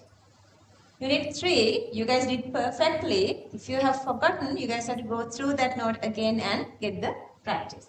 Okay, then we have 2 carbon here. So I'm adding 2 here. How many hydrogen? 5 plus 1, so that 3. And then how many oxygen? Just 1 here, so this becomes half. Okay, can you feel the last one? We are again making 1. By what? Nitrogen, naturally existing as gas. Oxygen, naturally existing as gas. 2 nitrogen, see 2 and 2 here, but here you have 5 here, so that this becomes 5 divided by 2. All supposed to be in natural state. All supposed to be in natural state. Okay, so the initial condition supposed to be in the natural state. Final condition supposed, sorry, Initial and final both conditions supposed to be in the standard state. This is natural. This is natural. Otherwise, it's supposed to be in the standard state. See, with all those together, this is the definition. So when you are writing the definition, okay.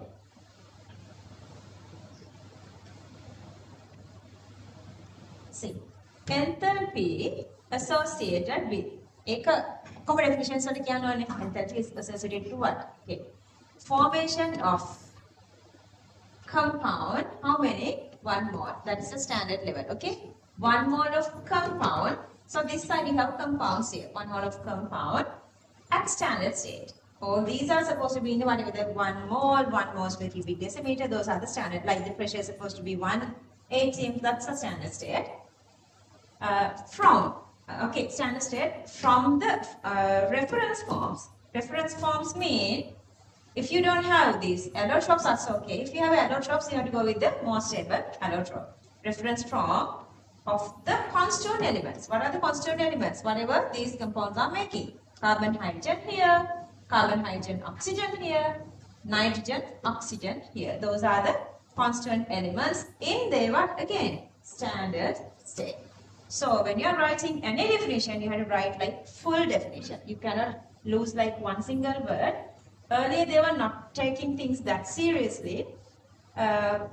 Each year they are making the marking seem really, really tougher. Once I read the 2024 paper is really easy.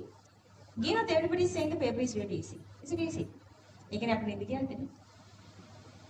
You know, the that paper, but the marking is really, really tougher. Exact words, exact positions, exact negative, positive errors. So they are expecting everything to the point exactly perfectly. That is the condition for now with chemistry. Okay, so when you are writing these definitions, you have to write all the words, like let's say 15 marks or 0. So all 15 ගන්නවද නැත්නම් අමතකුණ චුට්ටක් ලියන්න නැතු වෙන එක it's easier. So you can save time to go to the next one. See how much you guys need. And then the other thing I want to emphasize is this symbol. I'll show it again. When you're writing the symbol here, so you have like 16 different symbols for 16 different definitions here. So the very first one is the formation. So you are writing enthalpy or enthalpy change. So this is the enthalpy change, delta H, and enthalpy change. This is the standard. You can write either 0, either theta or pi, anything is okay. Delta H theta formation. So what's the meaning of this? Standard formation enthalpy. Let's say that is this. Okay, rest of the part. How do you name this?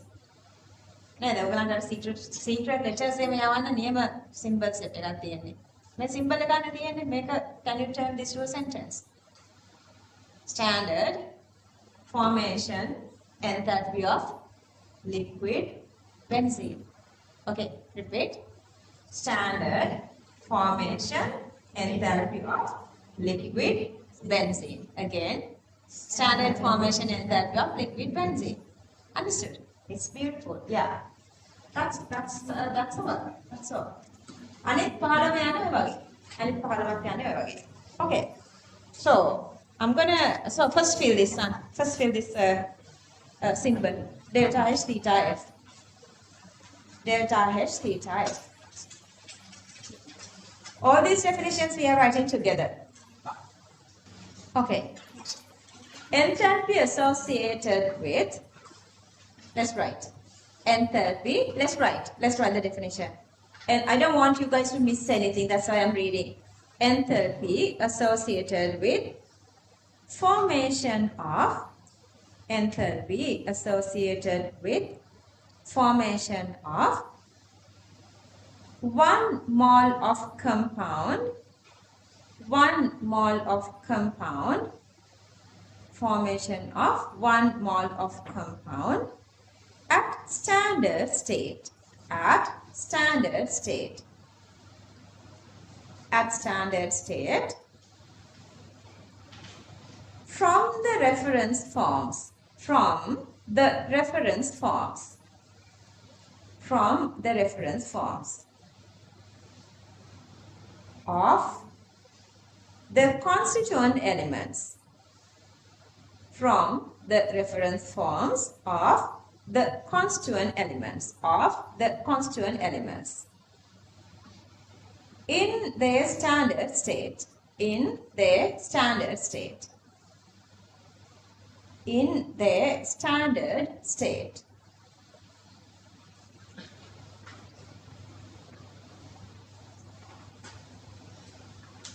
in their standard state change.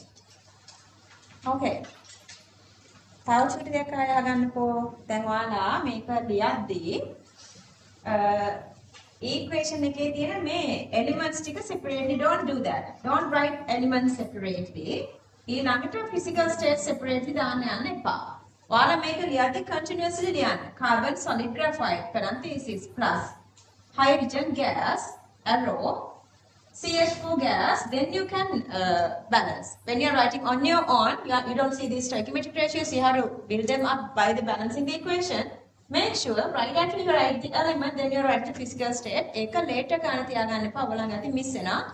Because I see some students do like that. That's wrong. Don't do that. Okay, copy these three. Copy everything here. This process is exothermic or endothermic. Everything, whatever the spaces, complete everything here. Who's texting me? Talents create වෙන එක obviously මේ යද්දී ඒ අය කියන දේවලු මං කියන දේවලු අහලා හැදෙන්න මෙමරි කරගන්න ඔක්කොම මේ මොටිවේෂන් ප්‍රශ්නයක් තියෙන කාටද කාටද ගෙදර මේ ක්ලාසස් වල ඉන්නද්දි මාර විදිහට පාඩම් කරන වැඩ කරන්න ඕනි දිනනවාමයි වින් කරනවා I'm fighting I'm going to win this game කියන හිතාගෙන ගෙදර ගියාට පස්සේ හෙට හවසට හෙට උදේට හෙට දවල්ට හෙට රැයට බදාදා දවසේ මම ෆ්‍රී තියෙනවා මම බදාදා කරනවා නෑ මට බ්‍රාසන්ට උදේ පොඩි ෆ්‍රී තියෙනවා මම ඉස්කෝලේ යන්නේ නැහැ මේ දවසේ මම ඊට ඒ දවසක් කරනවා නේද රෑ 10 වෙනිදා ක්‍රීමත් එනවා නේ මිච්ඡර දුක් විඳින්න ඕනේ හෙට උදේට මට හෙට රැයට කරනවා හෙට රැය වේලාව තියෙනවා නේද යනවා නේද එහාට ඉතින් අපි ඔය හෙට යවා ගමු after 2027 August නේද එක්සෑම් ඉවරත් කරලා ඉන්නවනේ ඔක ගොඩක්ම ලොකුවට වෙන තැනක් තමයි ඒගොල්ලන් රෙකෝඩින්ග්ස් එකතු කර ගන්නවනේ මගේ නෙවෙයි මගේම වෙන්න දෙන්නේ නැහැ මම මගේ රෙකෝඩින්ග්ස් නෙවෙයි මම කියන්නේ සිලබස් කවර් කරගන්න බැරිලා පස්සේ මම රෙකෝඩින්ග්ස් දානවනේ the recording 1 2 හෙට බලනවා කියන 10යි 15යි 20යි 30යි 500 කට රෙකෝඩින්ග්ස් එකතු වෙලා මොකද ගන්න කමන්නේ දැන් බලන්න වෙලාවක් නැහැ දැන් ගැට්ටටම හිර වෙලා තියෙන්නේ මම කොහොමද සෙකන්ඩ් ෂයි කරනවානේ මම ඒතකොට සෙකන්ඩ් ෂයි එකේදී බලනවා ඊට පස්සේ දෙන්නේ සෙකන්ඩ් ෂයිත් ඔය විදිහටම යනවා කමන්නේ මම කොහොම හරි මට ආස ડોක්ටර් කෙනෙක් වෙන්න නැත්තම් මට යන්න දෙන්නේ මොකද්ද මොනට එන්ජිනියරින් යන්න ඕනේ මම තර්ඩ් ෂයි කරනවානේ මම ඊට තර්ඩ් ෂයි එකේදී බලනවා postponing never stop postponing is an addiction really bad addiction never postpone your stuff අර ඩ්‍රීම් එකක් හදාගන්න මගේ මෙන්න මේකයි ආසාව එතනින් මෙහා තියෙන හැමදේම irrelevant එතකොට උගලන්ට දෙන හොඳම එක්සැම්පල් එක තමයි high flying හැම කෙනෙක්ම අරගන්නකො කවුරු හරි වරදන රෝබෝට් එකක් තියාගන්න ඒගොල්ලන්ගේ A level කාලේ ඒගොල්ලෝ කරපු කිසිම දෙයක traces අතර ඉතුරුලා තියනවද නැහැ සැප වින්දත් දුක් වින්දත් ෆැෂන් කරත් මොන දේ කරා වුණත් ඒක ඉතුරුවක් නැහැ මොකද ඉතුරුලා තියෙන්නේ අර රිසල්ට් එකේ නිසා ආපු කැරියර් හරි බිස්නස් හරි මොන හරි ආපු level එක විතරයි ඔය ටික ඔලුවට අරගෙන motivation හදාගන්න everyday motivation ඕනේ ඔයගලන්ට ඒකෙන් අටත් මාර අපරාධේ okay I'm moving on okay දැන් මට චූටි කතන්දරයක් කියන්නකෝ දැන් මට ඔයාලා කියන්න so the oxygen is like the naturally existing one of the element is oxygen what is the formation enthalpy of oxygen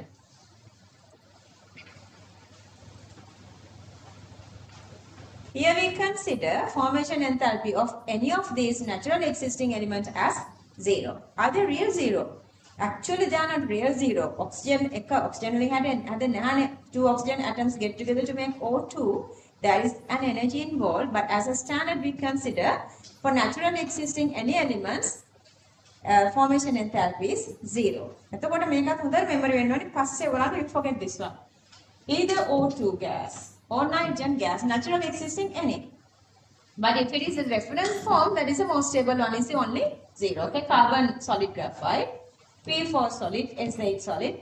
Let's say the sodium, potassium, rubidium, cesium, all those elements. Helium, neon, argon, krypton, xenon, all these pinimuthu. Rho mean liquid, I2 solid, all those natural existing forms or the most stable reference forms or the phosphorus most stable, most abundant one, all these having the zero formation enthalpy. But see here, if we consider carbon solid graphite as the reference form, then that has a zero. So that diamond is supposed to have some sort of a value. See, carbon solid graphite is 0, but the solid diamond has the value that become 1.9. So we only consider this reference form, which is the carbon solid graphite, has the formation enthalpy which equals to 0. If you go with the sulfur, I told you guys there are 5 allotropes, but only this sulfur, rhombic sulfur has this rhombic sulfur is having this 0 formation enthalpy, other 4 having some other values. So that, clear that? Okay. So let's write this little part. I mean, just fill your note. Because the formation of the most stable form of an element from itself is no change at all. That is, the standard enthalpy of pure element in its reference form is always 0. Okay, it's 0. Just fill that. And then copy this. Copy this. Fill that sentence and copy these examples.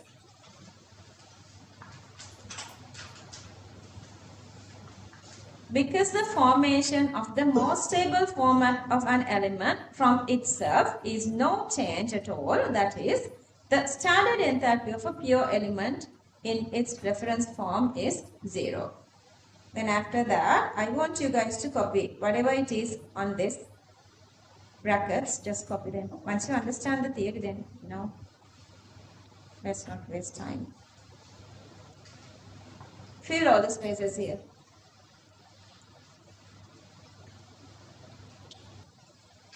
Online students, especially make sure whatever you write, you are checking it twice, because there is nobody to check your notes. In physical classes, there are invigilators, but for online classes, nobody. So make sure you guys are checking twice. Okay, so the number 2, standard enthalpy of combustion. Let's try the definition. The enthalpy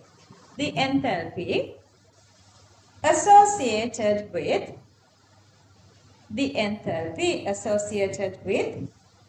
complete combustion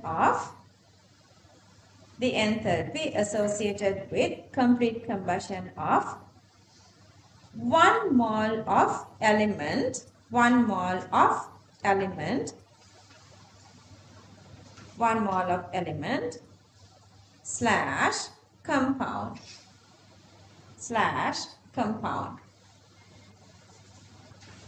at standard state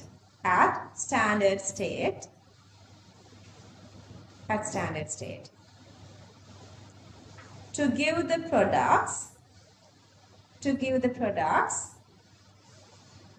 in the standard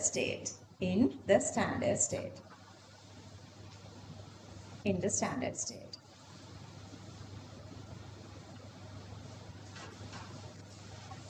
To give the products in the standard state. Okay. So we are always making here 1 mole of reactant. To that, carbon, hydrogen or carbon, hydrogen, oxygen compounds are giving only the carbon dioxide and water. Otherwise, you should know that. Okay. Same way that you did last 3, I want you guys to, last example, I want you guys to copy this. Copy this full everything inside this outline part and write this negative here as well.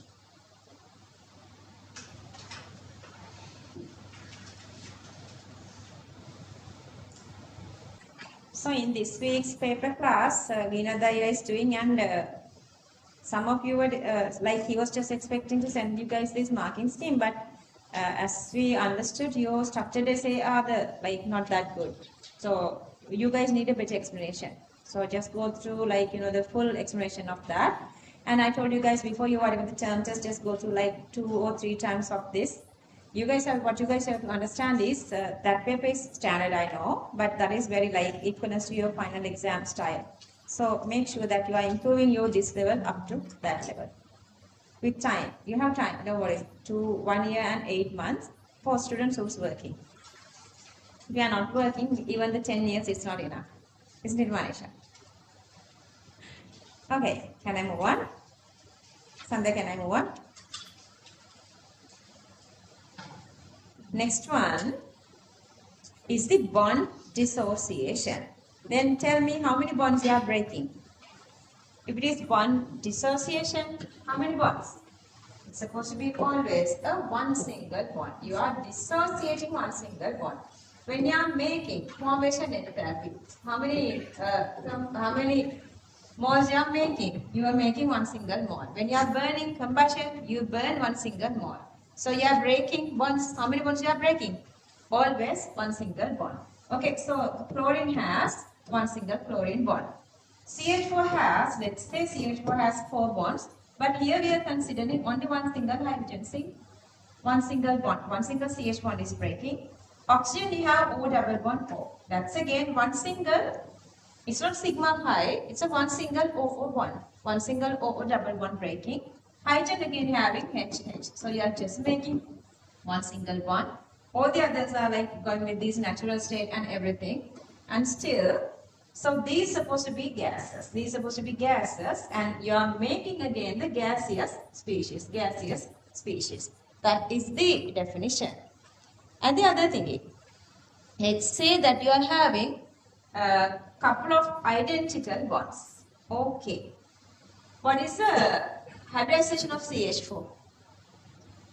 sp3 and the shape tetrahedral. So that's why I'm doing this refreshment. If you guys want, you can just participate if you guys are free. I know you guys are free at night time.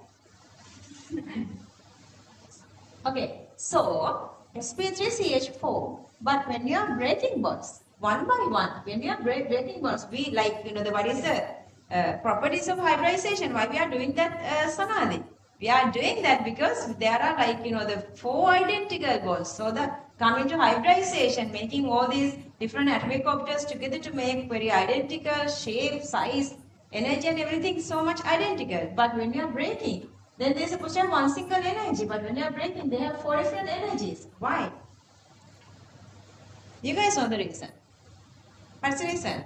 That's because, once you break bonds, their orientation, their hybridization, their shape. See, this is tetrahedral. What is the shape of this one? Trigonal planar, and so on. They are changing. That's why these energies are changing. So whenever you are having such situation, 1, 2, 3, 4, all these 4 energies you are adding together, and you are dividing by 4, then you are getting average bond dissociation. Average standard bond dissociation.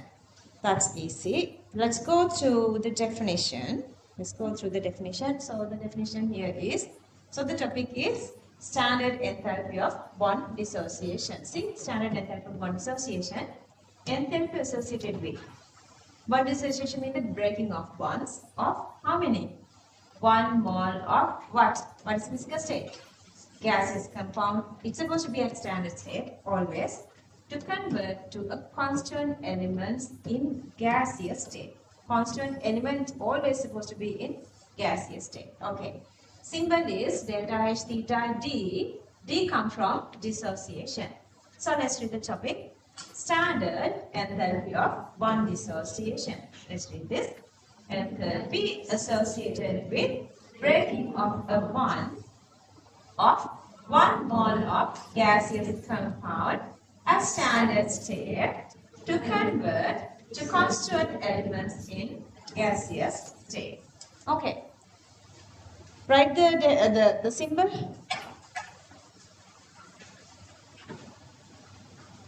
Delta H theta D. Okay, let's write the definition together. Enthalpy associated with breaking of bonds of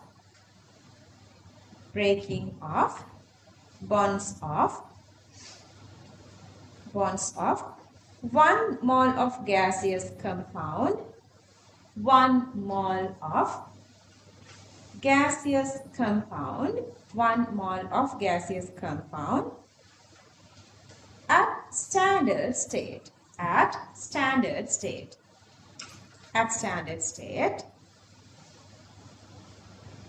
to convert to constituent elements in gaseous state, to convert to constituent elements in gaseous state, constituent elements in gaseous state.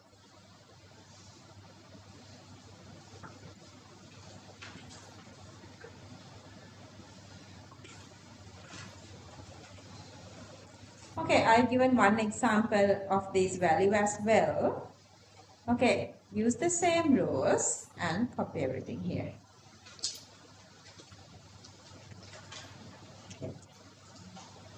Maximum gun. Okay, I'm just going to read this one. You're going to fill your note. If the compound consists, look at your note and fill it. If the compound consists several same type of bonds, dissociation takes place stepwise, then average standard bond dissociation enthalpy can be defined.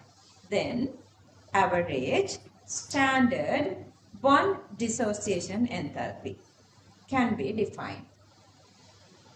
Average standard bond dissociation enthalpy can be defined.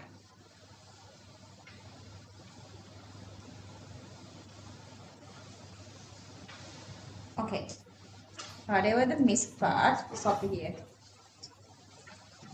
Only this answer part is it's missing, I guess. And then write this is also positive. Show this. Only write the calculation part. Any question?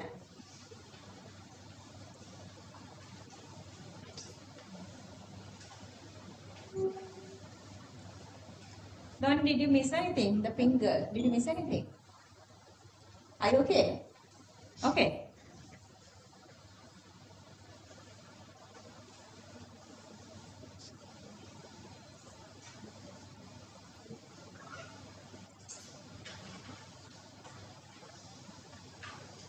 දීනවත් මට දවසට පස්සෙම ඉන්නේ පස් දෙනා ඉස්සරහට.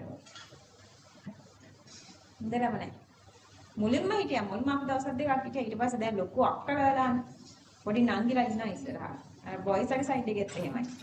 මල්ලිලා පිටිපස්සේ අයියලා ටික මල්ලිලා ඉස්සරහා අයියලා ටික පිටිපස්සේ. අයියලාට එන්න ඕන ඉස්සරහා. ජෙන්ඩර් අන්තර අරගෙන යන්න පුතා. ආරගෙන යන්න.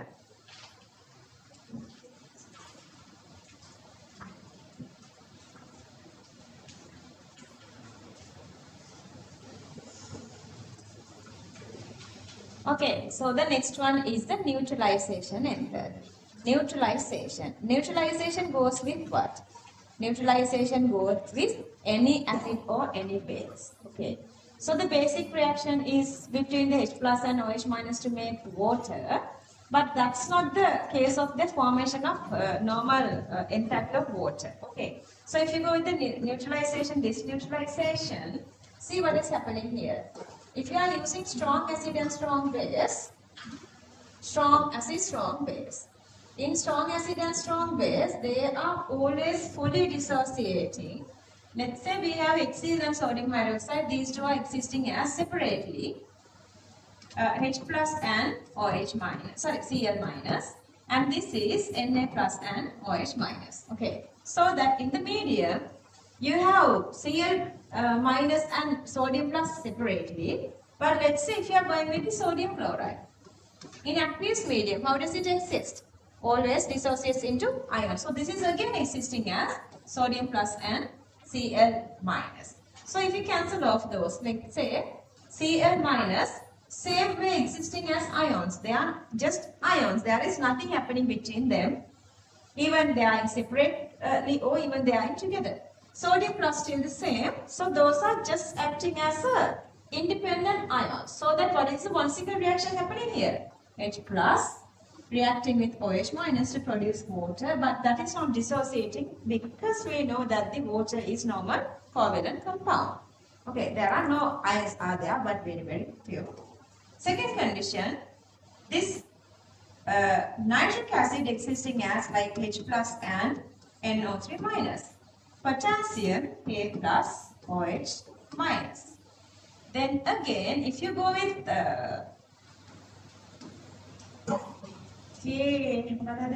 NO3, KNO3. This is again existing as same K plus and NO3 minus. So that I'm going to cancel off nitrate here, potassium here. So that the only one single possible reaction occur is H plus OH minus gives water. See the same reaction. So that they're supposed to release same energy. So that the release energy is same and it is always constant, that is minus 57. Endothermic, heating, releasing energy, so it's negative. So it's negative 57. Clear that? Okay, this is a normal condition.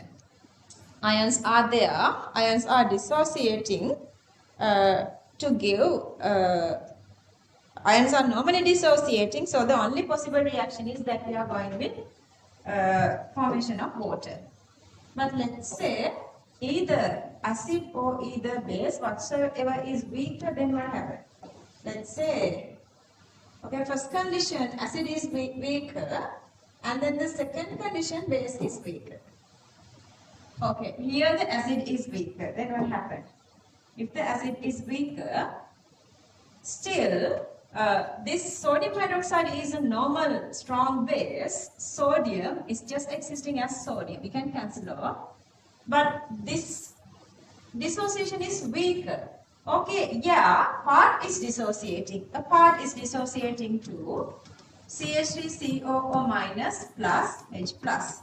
Okay, so that H plus, this dissociated H plus is reacting with this OH minus, part of this H plus, reacting with OH minus to make water. When they are making 1 mole of water, they are releasing minus 57 of energy. That's true. But then the thing is, there is a part which is undissociated. Still in the mixture, you have a part which is not dissociating. They need energy for the dissociation, so they are using some of this release energy back for the dissociation of this undissociated molecules. So they cannot keep this value at 57, so then value decreasing up to, let's say, around 53 or so. In this case, ammonium hydroxide is a weaker base. Again, part is fully dissociating. That part with OH, with this H plus, they are making water. Again, the value become minus 57. Then part of that release energy is using back for the dissociation of this undissociated, because NH4Cl is dissociating to NH4 plus OH minus. That release part is okay, but undissociated part, to dissociate this undissociated part, they are using energy. That value, so that is decreasing up to minus 54. Clear? Understood? Raise your hand if this is not clear. Okay, let's say then if both these are weaker, let's say both acid and base, both these are weaker, then what's going to happen? Then the value become more and more getting down, more and more lower. See here, both acid is weaker, acidic, base is weaker, ammonia. You guys so far don't know how exactly to determine whether a given acid or base is weaker or stronger. That comes under equilibrium.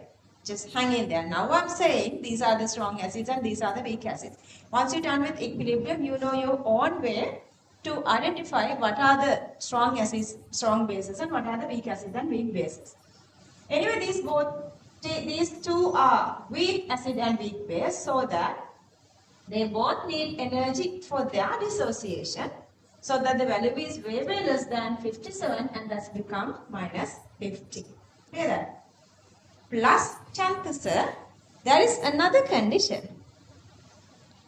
That condition is, if you are going with here, now tell me, in this barium hydroxide, how many moles of OH is here? 2, because it's OH twice. But if you divide that by half, how many OHs are there? 1. For H2SO4, how many OH? Sorry, how many H pluses? Again 2, because it's H2. But if you divide that by half, you have only 1. So that 1 OH minus 1 H plus, how much energy is supposed to be releasing? Because both these are strong acid, strong base. How much energy? 57. 57. Plus, remember, precipitation is exothermic. Precipitation is exothermic. So that if there is a precipitation with strong acid, strong base, that value is always greater than 57. So they are releasing more and more energy, a neutralization plus precipitation together. So that if we get value of this one, this is supposed to be always greater than the normal neutralization value of minus 57. Clear that? Okay. That is for the neutralization. That is everything for the neutralization. Then, now you guys can understand whatever the acid or whatever the base we are using, always neutralization means you are making water one molecule using H plus and OH minus. Now my question is, let's say if you are doing the formation of water, what's the difference between formation, that formation and this formation?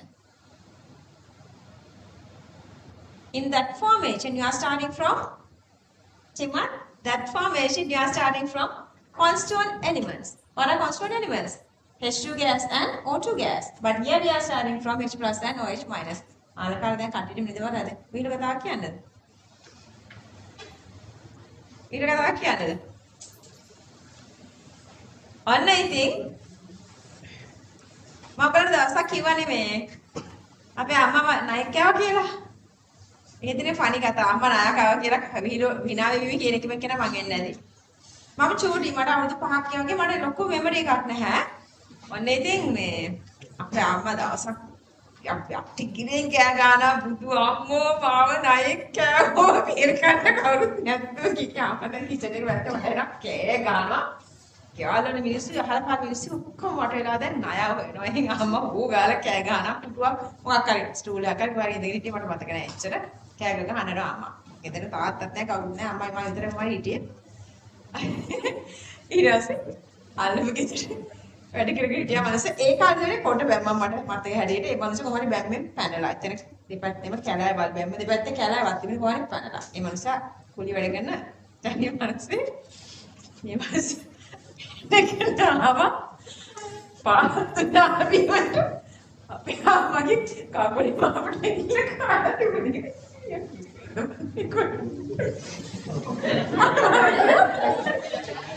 අර මනුස්සයා දාගෙන අපේ අම්මගේ ඇඟිල්ල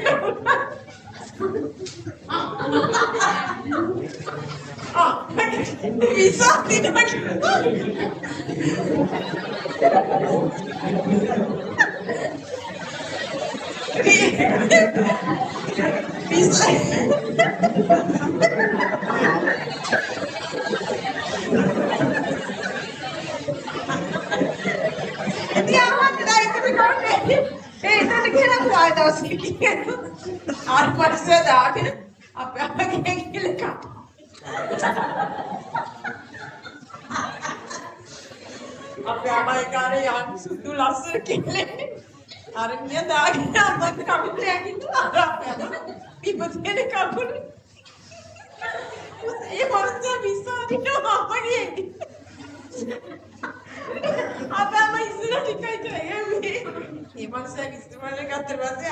ඊට වැඩි නිකන් අපිට අහන්න බැරි තරම් කෑගහන්න. ඒ කියන පස්සේ කියන්නම් දවසක. දැන් එතනේ අතර කතාව. මේකේ ෆන් පාර්ට් එක ඉස්සරහට. ෆන් පාර්ට් එක ඉස්සරහට.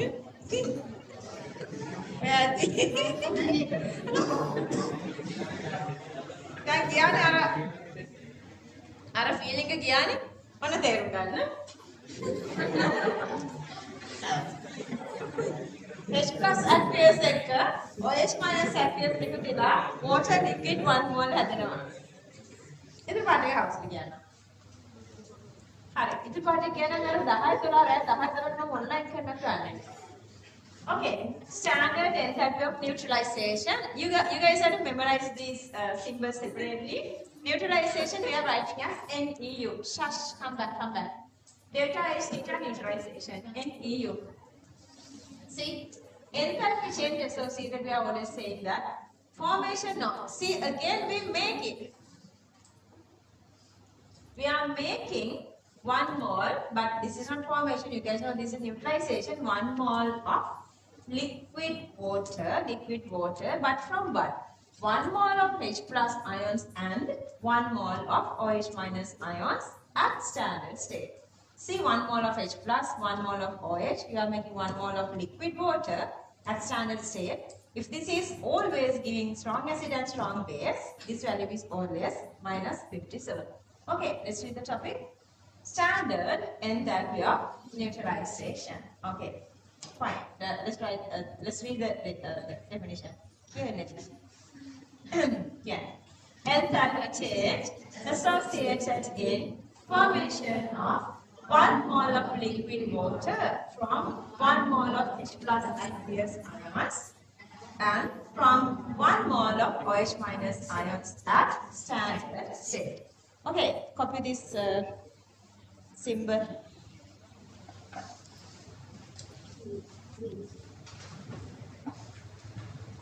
Delta H theta NEU. NEU. කොහොමද ඔයගලගේ කම්මැලි ගමන ඉතින් මට බොරු නේද කරන්නේ? Okay.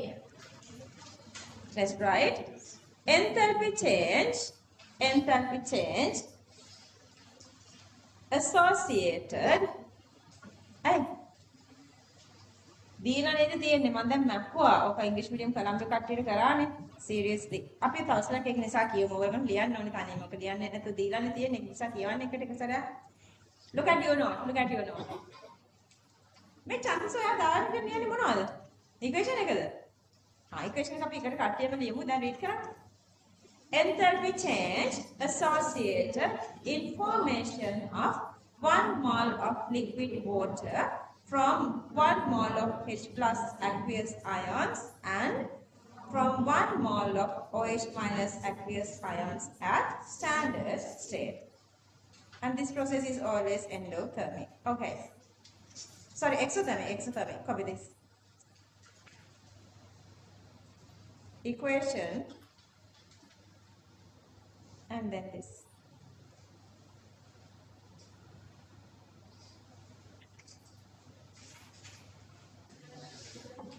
Okay. Okay, you're going to fill your notes together. Let's fill your notes. Topic number 1, for strong acids and strong base. For strong acid and strong bases, they completely ionize in the aqueous medium. Fill this. You guys know the idea. Let's fill this.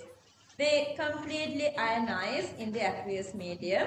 Therefore, standard neutralization enthalpy of strong acid, strong base is a constant value. Fill that.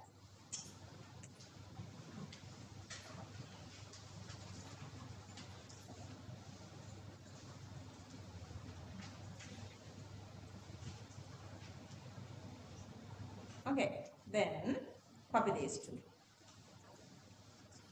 Copy this one, I will show the values to write later. Example, copy these two examples.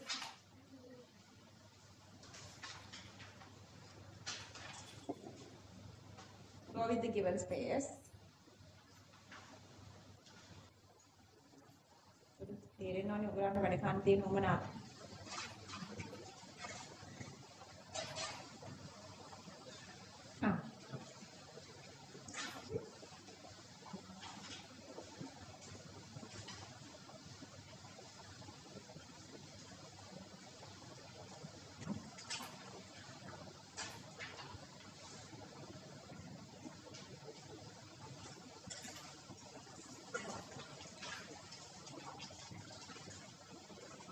මම ඔයාලට chemistry වලින් මේ ඊසිනස් අරන් දෙනවා කියන්නේ chemistry time එක වෙන subjects වලට දාන්න නෙවෙයි. හොඳට මතක තියාගන්න.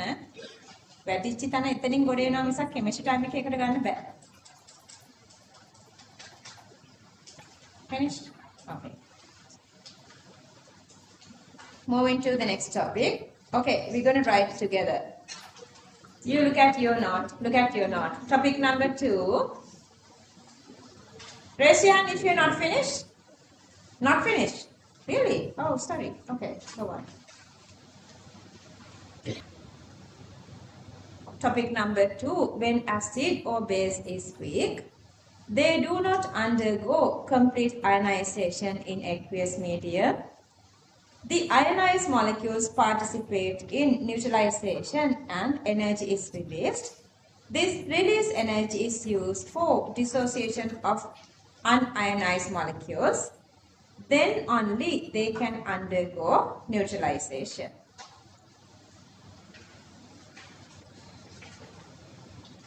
Next point. Therefore, the standard neutralization enthalpy of weak acid strong base and weak base strong acid is less than minus 57 kilojoules per mole. Less than minus 57 kilojoules per mole. Okay, I have taken acidic sodium hydroxide example. Again, the values I will show again. I'll show the values later, but before that, just copy the equation. Dengue mosquito copy this.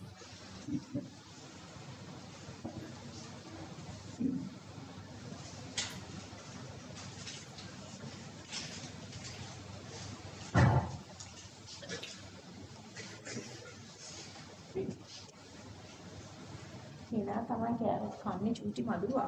මම සති දෙකක් විතර bed එකේ. මරනවාත්. If you want to get through with this exam nicely, save your physical body. ඔයාලා වැඩි හිතන්නේ නැහැ but මොනවා හරි වුණොත් එහෙම අර විදිහට ආපස්සට යනවා.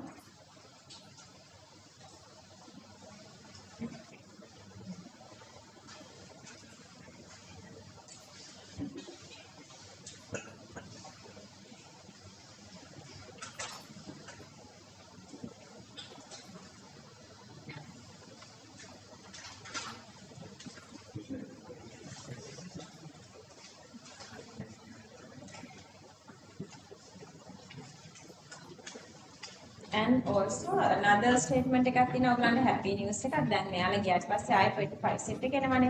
ඒකේ තියෙන promising ගොඩක් challenge තියෙන හොඳ set එකක් ඉන්නවා. ගොඩක් ඉන්නවා. මම හිතන්නේ නැහැ හරියටම ගන්න මේගොල්ලෝ කියලා හිතන්නේ ගොඩක් ඉන්නවා.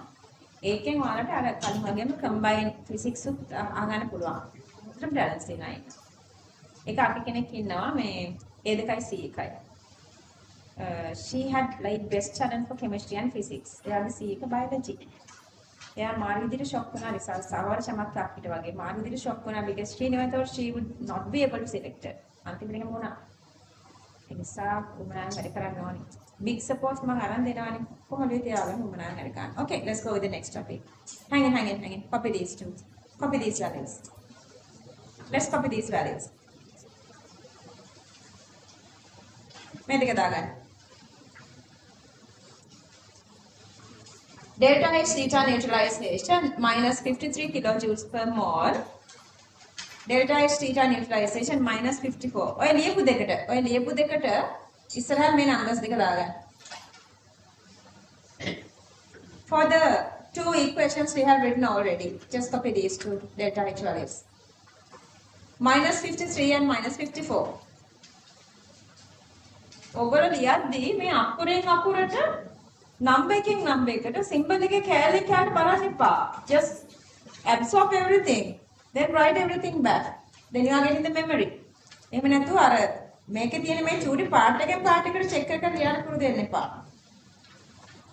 Okay, look at your note. Topic number 3. When both acid and base are weak. When both acid and base are weak. Here, look at your note. Here the standard neutralization enthalpy is much lower than minus 57 kilojoules per mole. Here the standard neutralization enthalpy is much lower than minus 57 kilojoules per mole. Okay, full equation is here, plus enthalpy. Copy this. Both acid and base are weak. Copy this. මම අහන්න වෙන මොකවත් නෙවෙයි. ඔයගොල්ලන්ගේ peach එක shape up කරලා දෙන්න. හරි. ඊළඟට බලන්න. Look at your note. Look at your note. When making a precipitation during neutralization reaction, my example is barium hydroxide sulfuric. Since I want to get 1 mole of water, I am taking half of these two. I need to get 1 mole of water. So I'm getting half of barium hydroxide and yeah, too much noises. Amaya, half of sulfuric. So they are making just 1 mole of water plus this precipitation. And this precipitation is exothermic, so that value for this equation, delta H1, is always greater than normal neutralization value. Okay. Copy everything here. Copy everything here. Plus. Okay, for online students, I would... activity ගිනොත් මට මේකේ pitch එකක් දාන්න පුළුවන්ද? ටක් ගාලා. Tute book එකේ MCQ 8 මේ online content දාන්න. And then do this question. Complete this and then do question number 8. Okay. What is the answer? Still thinking? Nathil, could you get the answer? Yeah, I'm going to put this support together. Okay, explain it. Explain it yourself. Like discuss it. Back people. Tima, චුට්ට බලන්න discussion එක බලන්න. මම කියනට වැඩි යාළුවෙක් කෙනෙක් පොඩ ඔළුවට යනවා. Answer 5 ආපු නැති කට්ටිය යාළුවොත් එක්ක discuss කරන්න. Answer is number 5. But I want you guys to discuss with your friends. Because then only you are getting the best convincing. I want you to convince with your friends.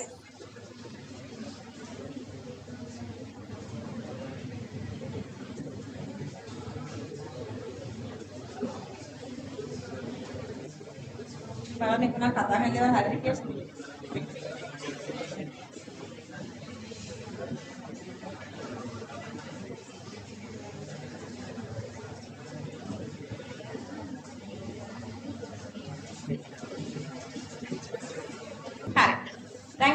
ඇති නේද? හරි. දැන් බලන්න. Okay, now look at here. Let me explain now.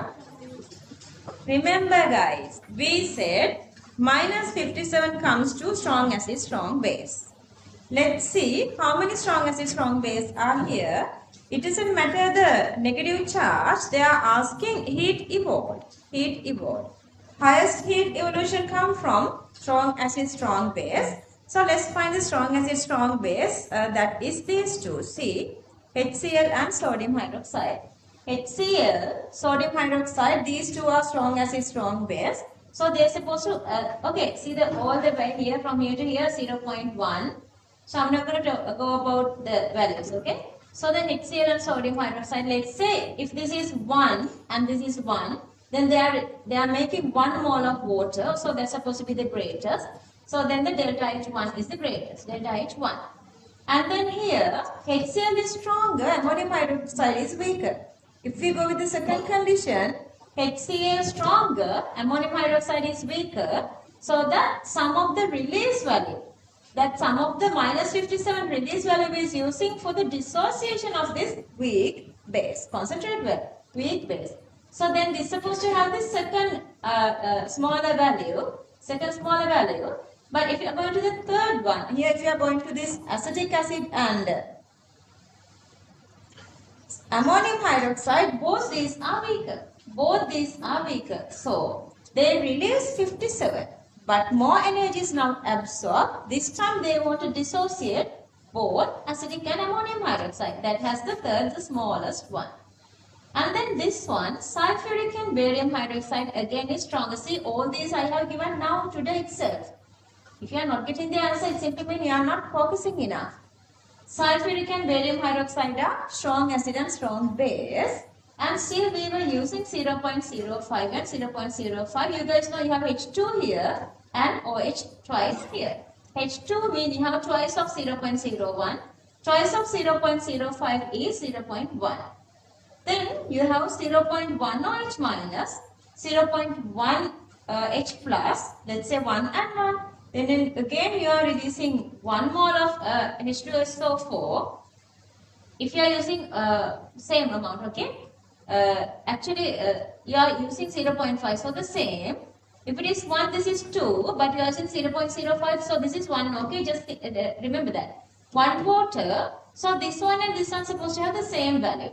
So this is strong acid, strong base, and this one strong acid, strong base. But the problem here is, in the fourth one, not only 1 mole of H2O, that is 57, plus this is precipitation. Yeah, it is making this barium sulfate precipitation. So this is not only having strong acid, strong base condition plus precipitate. So it is releasing more energy than 57.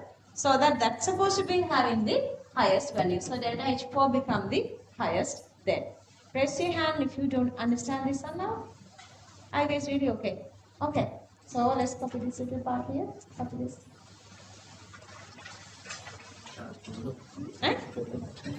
හොඳයි.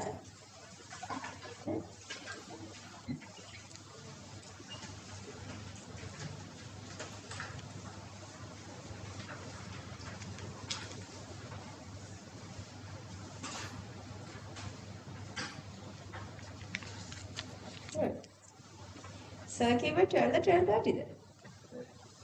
Huh? Are then who's hungry? දැන් මම hungryද?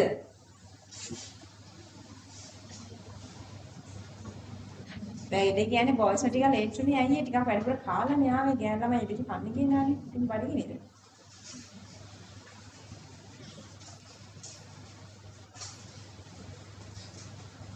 Strong acid, strong base.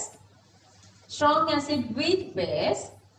Weak acid, weak base. Strong acid, strong base plus precipitation. Plus precipitation. Right here precipitation. Plus precipitation. Now copy this part. And then mention your answer as well. You're going to divide your partition, your answering sheet to the separately, with separate lines with a pencil or lighter color pen. Whatever you are writing in between, you are keeping it there.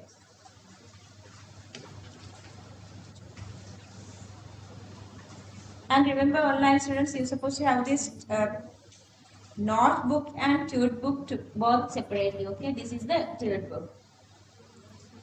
0.05 multiplied to 0.1. Here I have written OH minus. This is OH minus. This is OH minus, okay? OH minus. OH minus, and this is H plus. 0.1 OH minus, 0.1 H plus. So that 2, but remember we have half of that. So this is 1, okay? This is 1.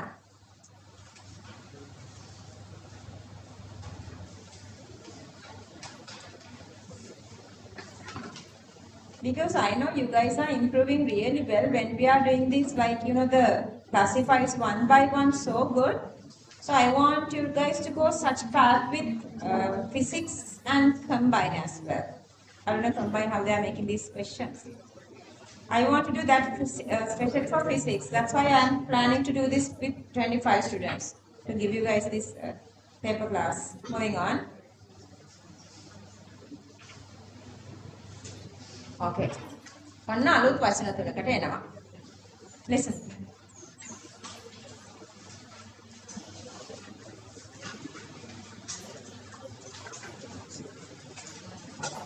Okay. Okay, So we are coming to 3 new words. Solvation, hydration, dissolution. Solvation, hydration and dissolution. Solvation, hydration, dissolution. Repeat. Solvation, hydration, dissolution. Solvation mean get solvated or get mixing with any of the solvent. Solvation mean with any solvent. If the solvent is water, that's hydration. If the solvent is water, that's hydration. Solvation mean any solvent. If the solvent is water, that's hydration. Both have the same phenomenon here. See, gaseous ions. Gaseous ions get solvated. Gaseous ions reacting with water or get mixed with water is the hydration. Solvation and hydration. Okay, if this is not gaseous ions, if these are natural existing compounds, අපි මොකක්ද ගෙදරදී කියන්නේ මොනවා කරනවා කියලාද? සීල් කරනවනේ. නේද? ගෙදර අපිට ions නැහැ නේ අපිට normal compounds නේ. අපි ඒකට මොකක්ද කියන්නේ? Dissolution. Dissolution. Solvation, hydration, and then the dissolution mean you have natural existing normal compounds. Those compounds, if you dissolve in water, that is called the dissolution. See, carbon dioxide, natural existing condition is gas. Sodium hydroxide solid, ethanol existing as liquid, and then the sodium chloride existing as solid. All these are, if you dissolve in water, that is the dissolution. Solvation, hydration, dissolution. Understood? Okay. See the very first one. Number 5. Standard enthalpy of solvation. Standard enthalpy of solvation symbol is SOL. SOL. Delta H theta SOL. Let's read this together.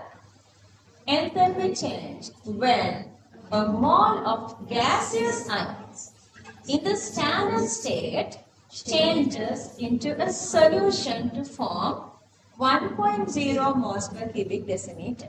Read that. Okay, let's write that. Write the definition, sorry, the symbol first. SOL, delta H theta SOL.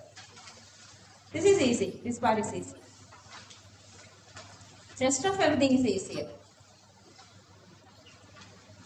Enthalpy change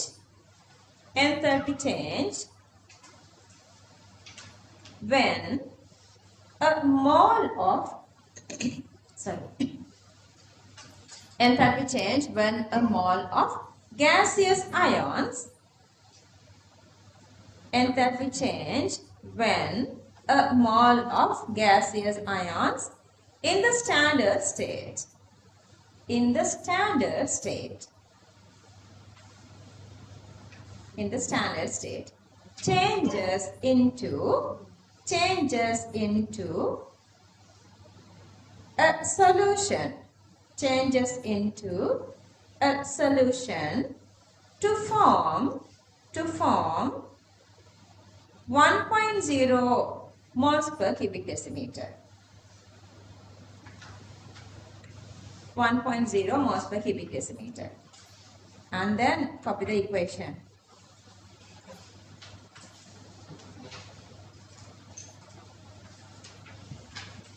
Copy the equation.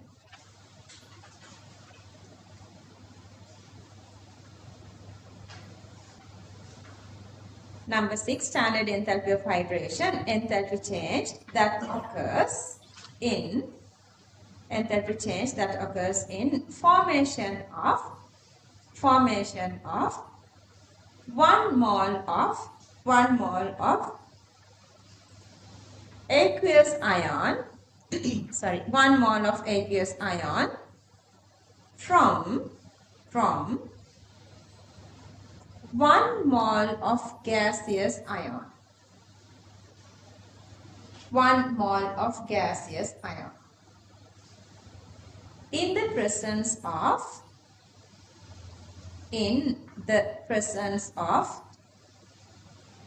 an excess of water, at standard state to make of 1.0 moles per cubic decimeter. 1.0 moles per cubic decimeter.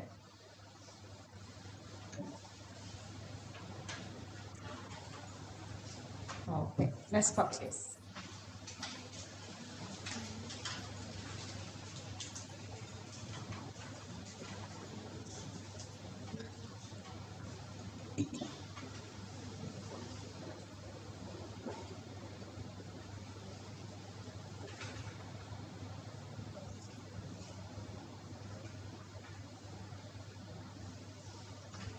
And then show this as well.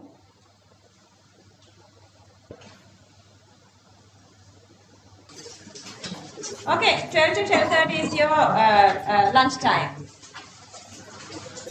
But the next day I'm going to go to another some sort of another plan. Like then 1 hour අපිට waste වුණා නේද? 6 hours became all of a sudden like 5 hours. 6 hours 5 hours වුණානේ. ඒකනේ. දැන් කරන්න දැන්. නේ? කවුද කියන්නේ ගෙදරම කතා කරන්නේ? එදා හෙන කතාවක් කිව්වා. කගේ හරි අහුවෙන්නේ මේ අම්මද තාත්තද අච්චිද සීයද? ඉස්කෝලේ. කොයි ඉස්කෝලේද? පරණ ඉස්කෝලේද අලුත් ඉස්කෝලේද?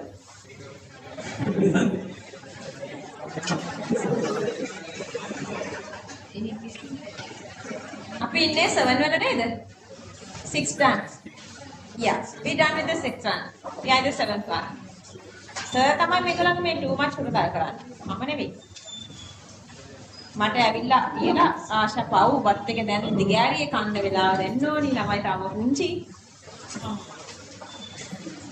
දරදී. සර්ව දාලා මං යනවා දැන් කොයි වෙලේ හරි ගන්නන්න කියලා. දෙන්න දාලා. ඈ හොඳයිද? Okay. Number 7, standard enthalpy of dissolution. Solvation, hydration, dissolution. See, read together. Standard enthalpy of dissolution. See, the simple is you have to write the full word. You have to write the full word dissolution. Okay, let's read. Enthalpy change, loud and clear, that occurs when 1 mole of substance of standard state is dissolved in solvent to form a solution of 1.0 moles per cubic decimeter. Let's try this one. Delta H theta dissolution. Copy that.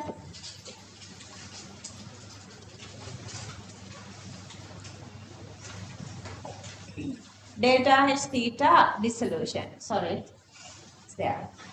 Let's write. Enthalpy change that occurs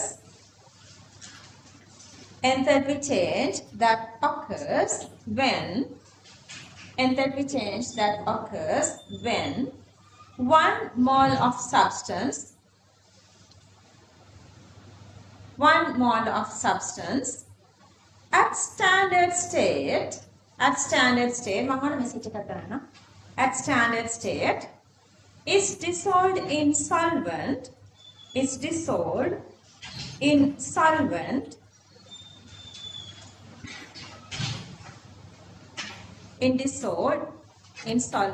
to form a solution of 1.0 moles per cubic decimeter.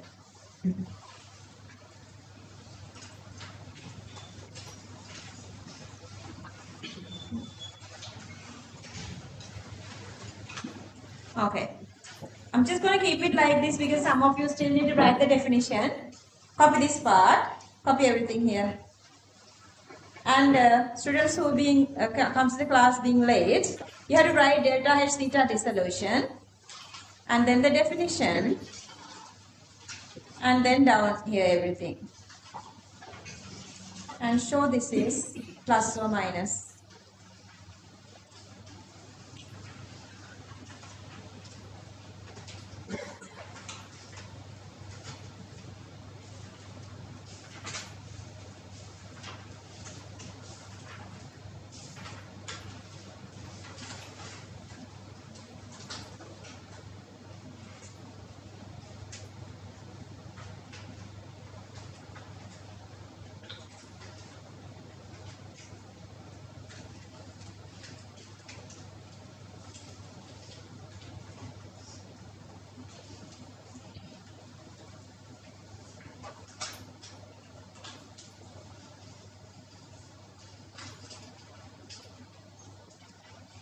Is sublimation. You are going from solid to gas. Okay, let's read this. Enthalpy change that occurs when 1 mole of a solid element or 1 mole of a solid compound at standard state is completely converted into gaseous substance at its standard state. Okay, going from solid to gas, you are breaking into molecular interaction, so the value become all less positive. I will given one of the example. Symbol delta H theta SUB. Copy this. SUB, delta H theta SUB. See, you guys are actually really lucky to do everything in English. මේ බලන්නකො සිංහලෙන් මතක තියාගන්න ඕනේ ඔයගොල්ලෝ උර්දු පාඨයෙන් කියලා. plus SUB කියලා මෙතන මතක තියාගන්නත් ඕනේ. මේ අයියලා කරපු විදිය. කොහොමද කරලා පහින්ද වරුනේ? තෝනේ ඉංග්‍රීසි මීඩියම් වලින් සිංහල මීඩියම් වලට කියන්නේ අනිත් දෙකට රිවිෂන් නැහැ කියලා. ඒක තමයි. ඔයගොල්ලෝ really lucky. You guys, it's very easy for you guys. Okay, SUB. Then you know it's sublimation. Okay, let's try it. Enthalpy change that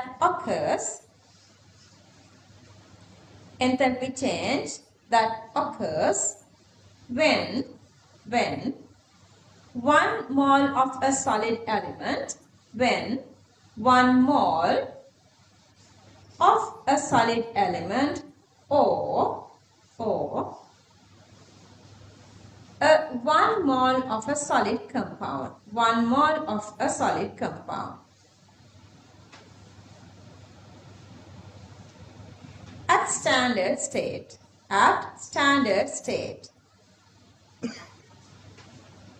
is completely converted into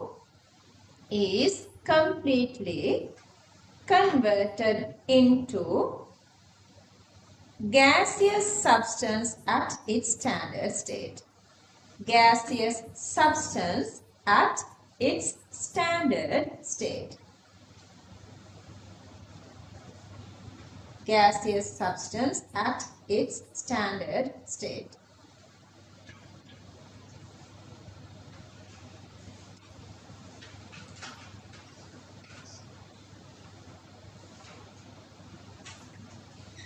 Okay, let's copy this. Whenever you are going from more compact to less compact, to break intermolecular interactions, you supply energy. So this is become always plus positive. Enthalpy become always positive. Endothermic. Copy these three. Fill everything. Okay, so the next one is evaporation. That's going from liquid to gas. So the symbol is evap. Evaporation, evap. Standard enthalpy of evaporation. Let's read this. Enthalpy associated when 1 mole of liquid compound or an element at standard state is converted into 1 mole of gaseous compound or element at its standard state. See, always liquid and gases here. Now tell me, can we write, let's say like I2 liquid here. I2 liquid, I2 gas. Can you write that? No, why? Because I2 is existing as a solid, not a liquid. Then you have to provide first part supposed to be what then?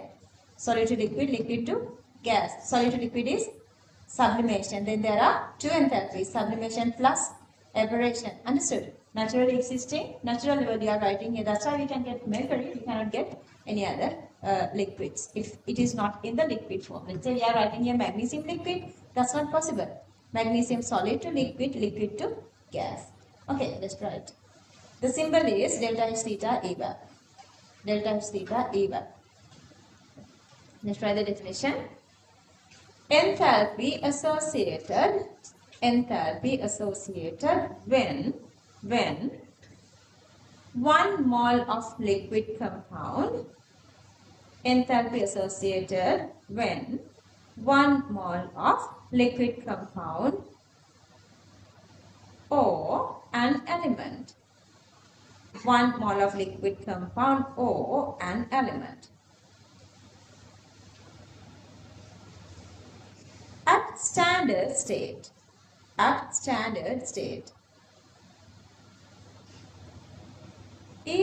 converted into 1 mole of gaseous compound, 1 mole of gaseous compound or element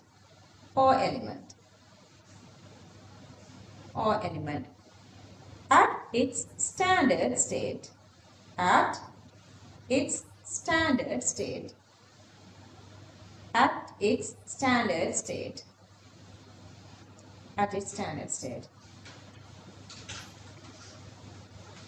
Alright, let's copy these three actually, and then it's always endothermic. Copy all these and show that again evaporation enthalpy is endothermic.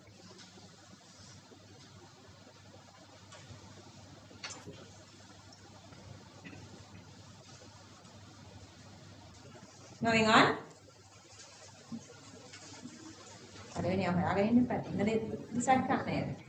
Okay, next one is the fusion. Again, you are going from solid to liquid. Let's say standard enthalpy of fusion, FUS fusion. Let's read this one. Enthalpy associated with converting of 1 mole of solid compound or an element at standard state into 1 mole of liquid compound or element at standard state. Let's write the symbol first. Delta H theta FUS. Fusion FUS. Let's write enthalpy associated with enthalpy associated with conversion of 1 mole of solid compound or an element at standard state into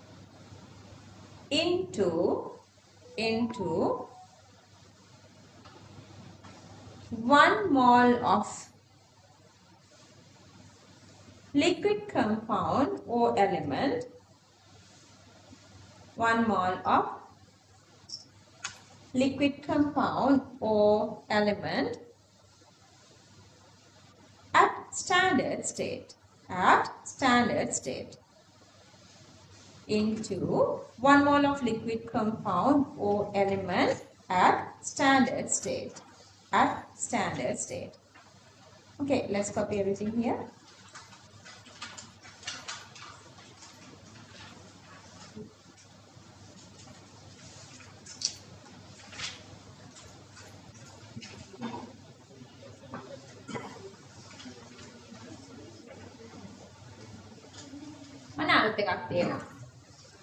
Standard enthalpy of atomization. Okay, so the meaning, what is the definition supposed to be atomization for? Atomization means you are making atoms. How many atoms you are making? Always it's supposed to be 1 mole. So the product is supposed to be 1 mole. Formation means the one product form, combustion means one product burning, and here one mole of atoms.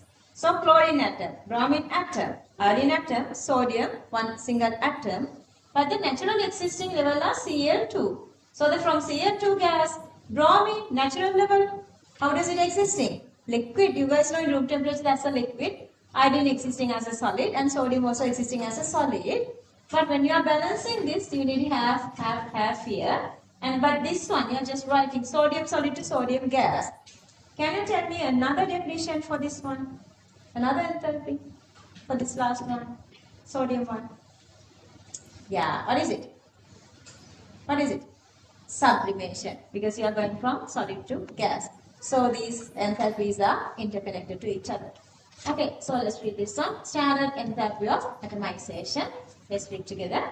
Enthalpy is associated with formation of 1 mole of gaseous atom from element at standard state. Let's copy the symbol. Atomization 80 at delta H theta at. That's right. Enthalpy associated with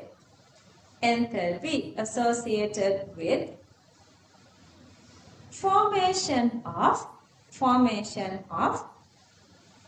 1 mole of gaseous atom. 1 mole of gaseous atom from element at standard state. From element at standard state. From element at standard state. Okay. That is always you have to break bonds. You are breaking bonds. So that it is always plus endothermic. Keep that in your mind. Let's copy this.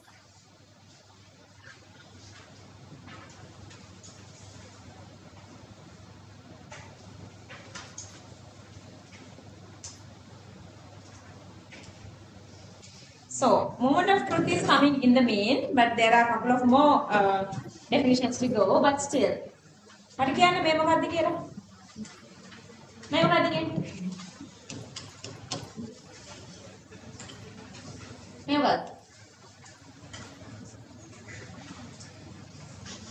මොන එකක්ද කියලා අහන්නේ. යන්න. පළවෙනි එකේ එන්තල්පි එක හොයන්න. ඩෙෆිනිෂන්ස් ටික දීලා තියෙනවා. ඒකට ගිහිල්ලා මම කියන්නේ මේ මොකක්ද කියලා.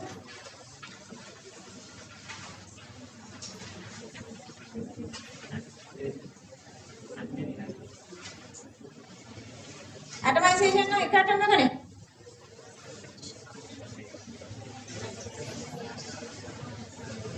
Yeah. What? Well done. What is it? Dissociation. Dissociation. One bond.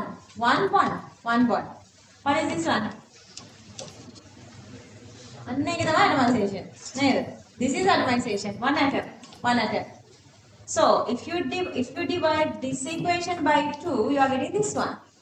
Then you can do the same for enthalpy. If you divide dissociation by 2, you are getting atomization. So they are interconnected with each other. Understood? Alright. Some of these types of enthalpies are interconnected to each other. එහෙම මේක copy කරගන්නකෝ. මගේ මොකද සුදු දුරු පුතාලා ටික ඊළඟ එක තනියම කරා. මේක කොපි කරගන්න. ඊළඟ එක තනියම කරා.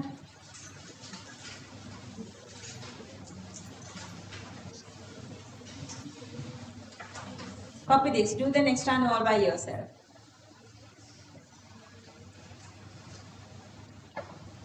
අපිට බැරි වෙයි. Calculations වලට යන්න බැරි වෙයි.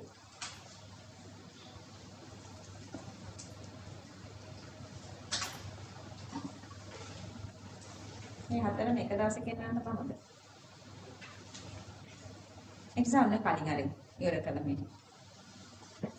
අපි පොඩි බචා බලන්න. Just discuss with each other, turn your book back, find these definitions and try to get answers. This is the very first one, copy this one. The second one, let's do the second one. Next one. Whatever the next connection, let's do that. This is the second connection. I want you guys to fill this. Fill all these. What's here and what's here. දුරු පුතාලා තව එක දෙයක් නිතර මතක තියාගන්න ඕනේ කවුරු හරි ගොඩාක් හොඳට කරා කියලා ඩිස්කරේජ් වෙන්න එපා. අපිට පළවෙනි එකකුත් ඉන්නවා අයිලන්ඩ් ෆස්ට් ඉන්නවා අපිට අයිලන්ඩ් 10 ආවත් ඇති. අයිලන්ඩ් 20 ආවත් ඇති. අයිලන්ඩ් 50 ආවත් ඇති. ඒ නිසා ඩිස්කරේජ් වෙන්න එපා.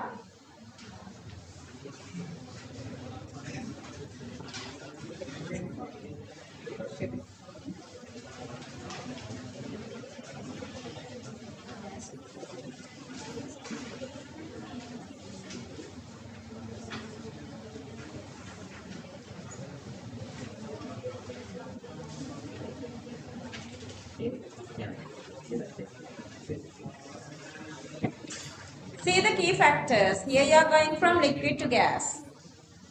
What is that? What is it going from liquid to gas? What is that? Yeah, that's evaporation. Evaporation. And what is this? You are making one of them here. This is from gas and this is from liquid. See the difference? Raise your hand if you're done. Good. Hi. Pen another. Epal. Pen move.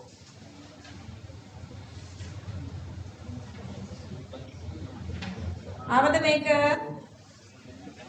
Raise your hand if this is correct.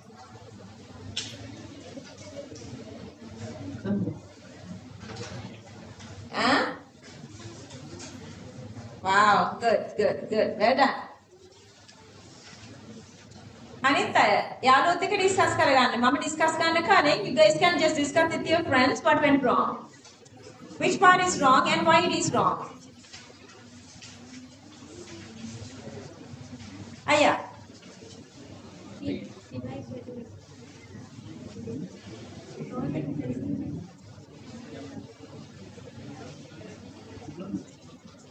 ඕගොල්ලන් කලින් කරපු definitions එක කියලා check කරන්න. Go back to the definition we did. Answers are there. We have written all these equations separately. You guys discuss with your friends. I'm not supporting.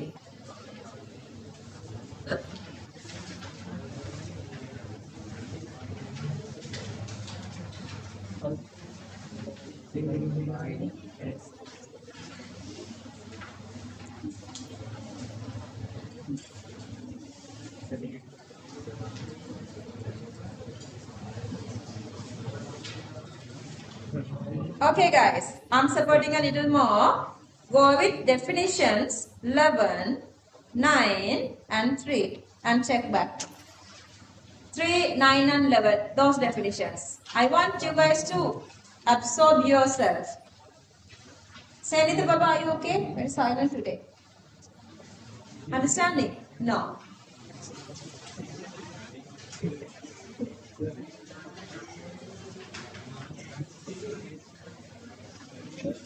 Dissociation, atomization, evaporation.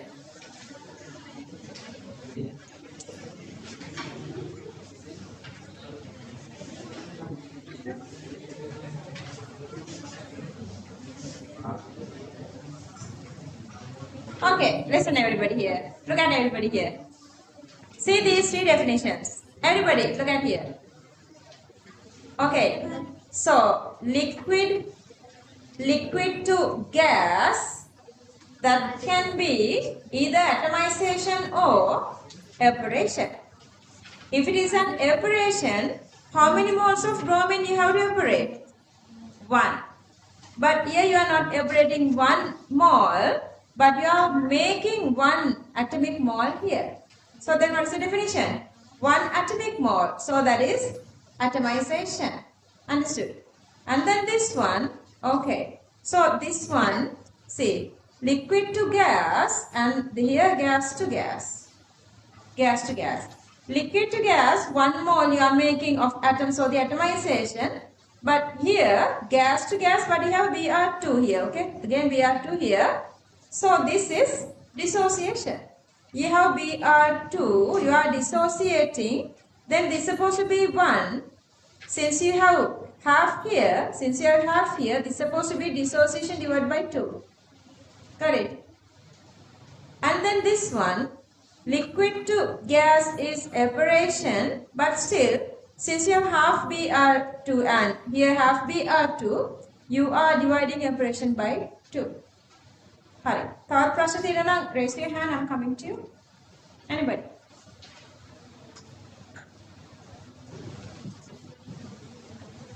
Okay, in the meantime, you can just write that, I'll explain again.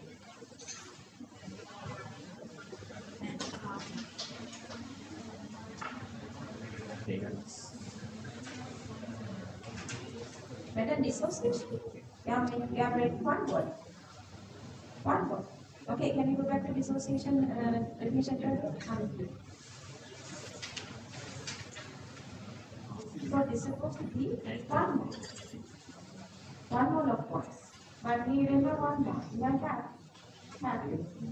that's why it's coming. So one molecule is one. But we already have molecule. Half. So you're doing one. If you don't have this half, then this is just one. Dissociate. If you don't have these two, then it's just dissociate. Any question?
I put it again here. You had some issues here. Why this is not being the atomization? How come this is not the atomization? See the definition. This cannot be atomization. In atomization, you have to start from natural existing form. Br2 naturally existing as liquid.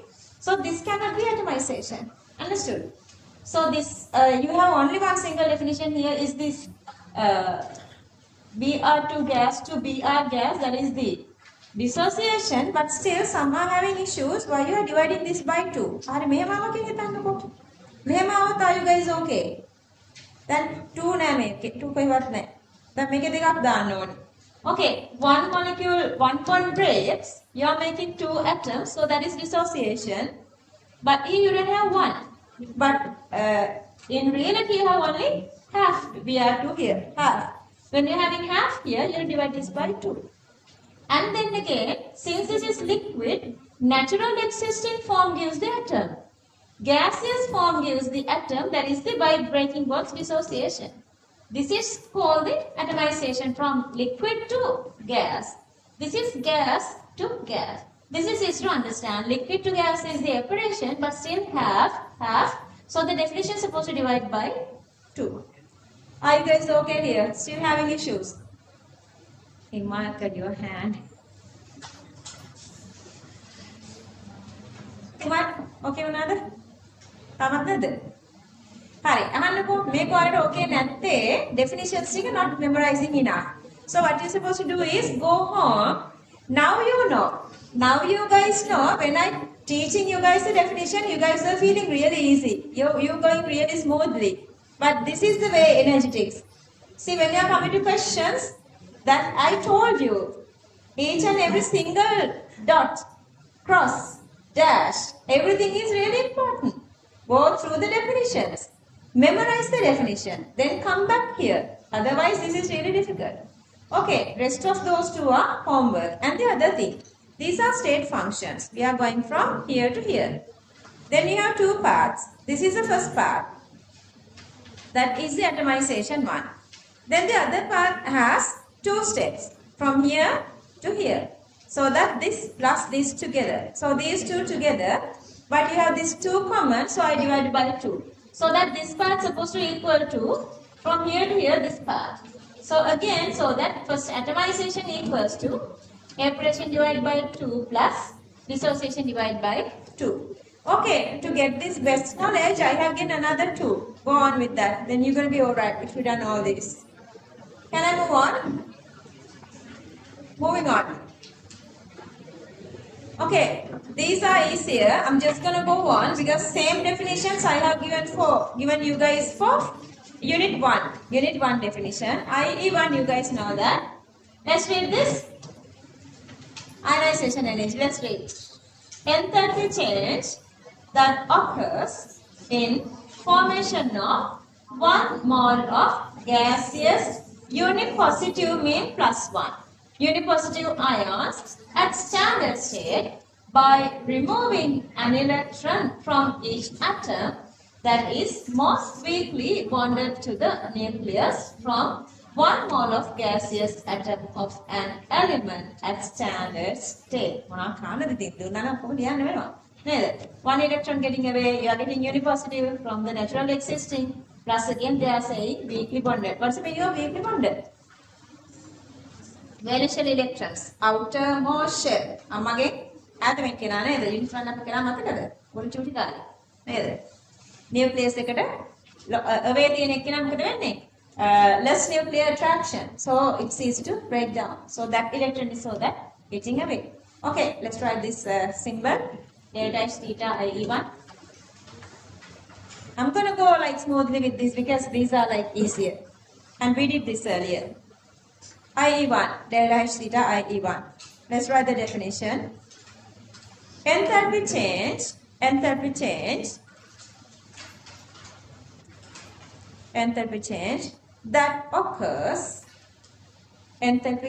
that occurs in formation of 1 mole of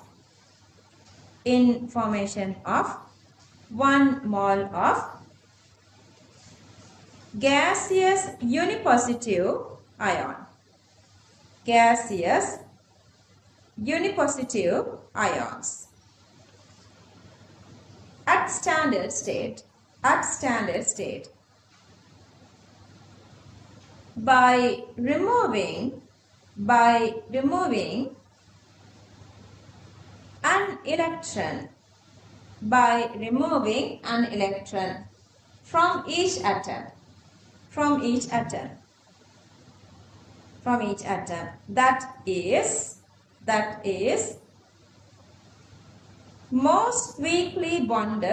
that is most weakly bonded to the nucleus from 1 mole of gaseous atom. By removing an electron from each atom that is most weakly bonded to the nucleus from 1 mole of gaseous atom of an element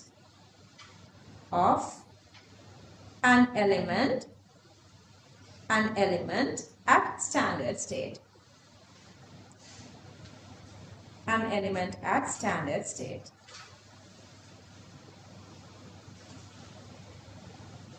Exothermic වෙන්න තමයි.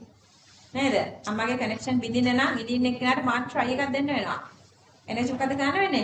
We have to supply energy externally to break the bond. So it's always endothermic. First ionization, second ionization, endothermic. Let's copy this.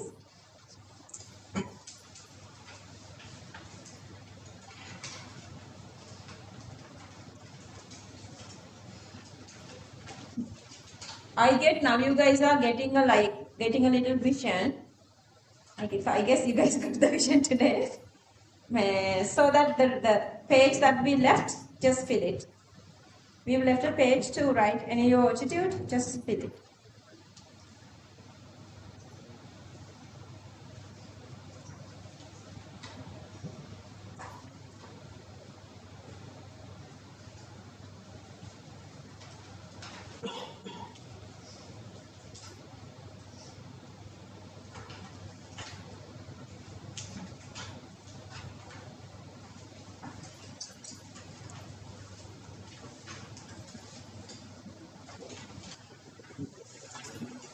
Okay, this one again I'm going to read with you together. Again, this is we did under first unit academic structure.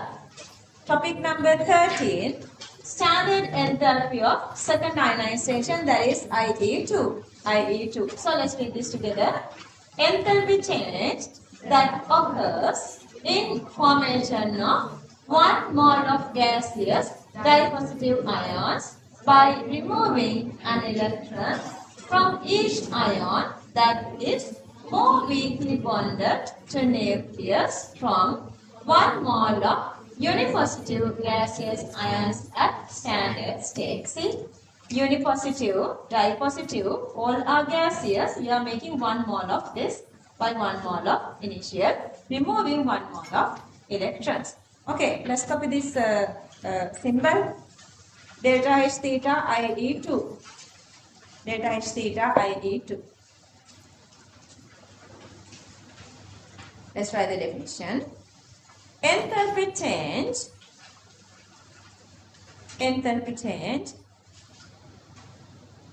that occurs,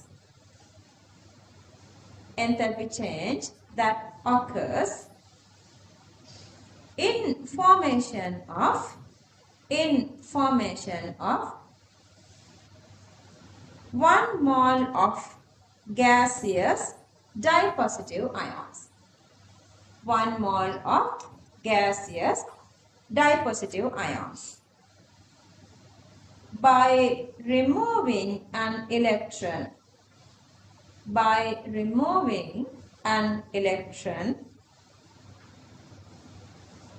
from each ion,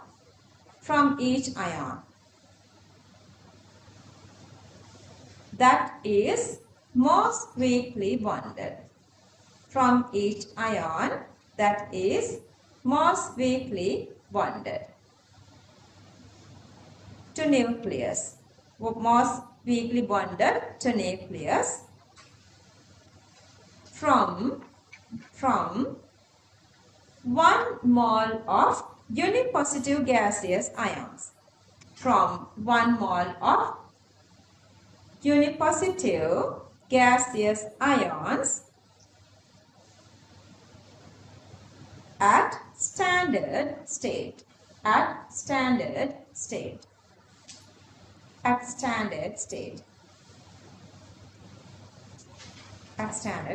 Okay. Copy this. Hang in. Why IE2 is always greater than IE1? What is the reason IE2 is always greater than IE1? මොකද වන්දි example එක?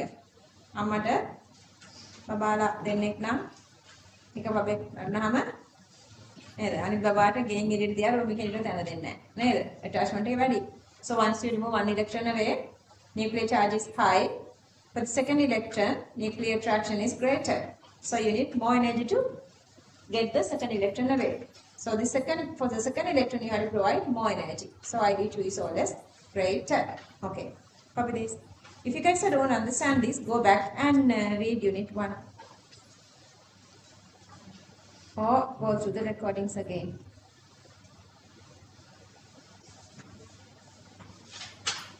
Or you guys are really welcome to 28 classes.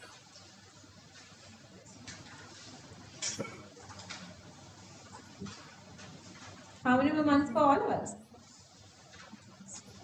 2, 3 months. බලන්න ඔයගලන් දැන් order කියලා හිතා හිටියා all of a sudden දැන් මෙතනනේ time යනවා කියන එක හරිය unbelievable දෙයක්. show everything here. This is plus and this is gain greater.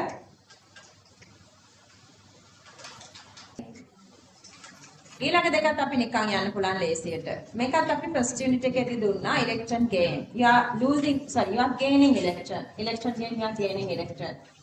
Let's just read these ones. Standard enthalpy of first electron gain symbol is Eg1, electron gain Eg1. Which groups are having positive electron gain energy for the Eg1? Okay, anyway.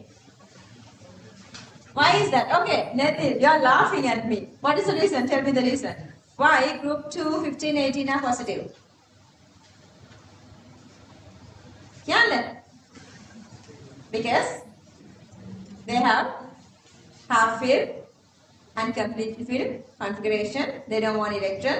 So when you are giving forceful electron in, we have to push energy. We have to give energy because they don't like to get extra electrons because it's disturbing their electron configuration. See, all to the point here.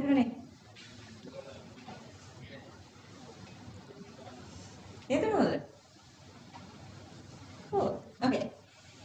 Let's read. The enthalpy change that occurs when 1 mole of gaseous unipositive ions is formed by gaining or capturing 1 electron for each atom in 1 mole of gaseous atoms at standard state. Okay, first let's write this symbol. Delta H theta Eg1. දැන් අර හොඳට too much කාපු කට්ටියට තනද චුටි නිකන් dizziness sleepiness වගේ. දැනද? එහෙමනම් ආයෙ ඉතල ගොඩක් කන්න එපා.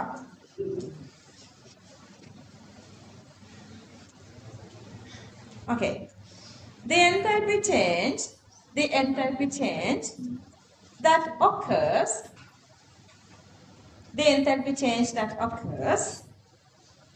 when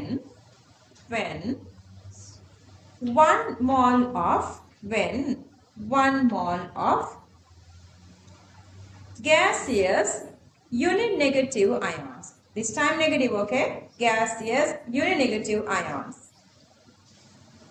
is formed by gaining / capturing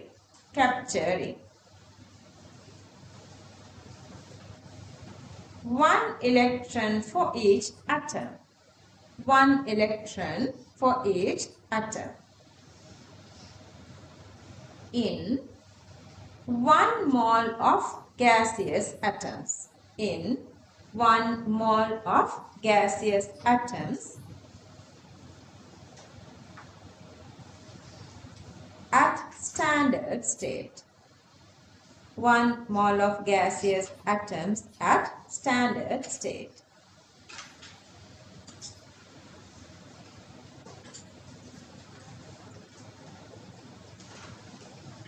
Okay. Copy this. Whatever missing parts, just fill everything.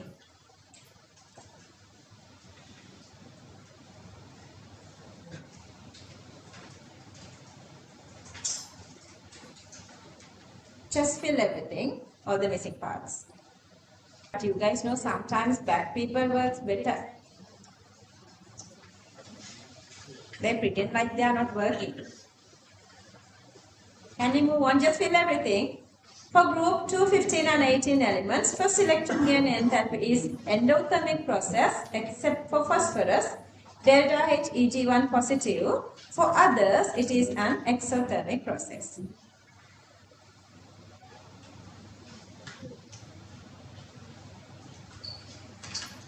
Moving on. Okay, second electron gain. Let's read. It is Eg2. It is just Eg2, second electron gain. Standard enthalpy of second electron gain. Okay, let's read it. Enthalpy change that occurs when 1 mole of gaseous dinegative ions is formed by gaining one electron for each ion in one mole of gaseous uninegative ions at standard state. Okay, uninegative, these are uninegative, gaining electron moles going to di-negative. Okay, let's write. Write the definition, so the symbol first, delta H theta Ag2. Delta H theta Ag2.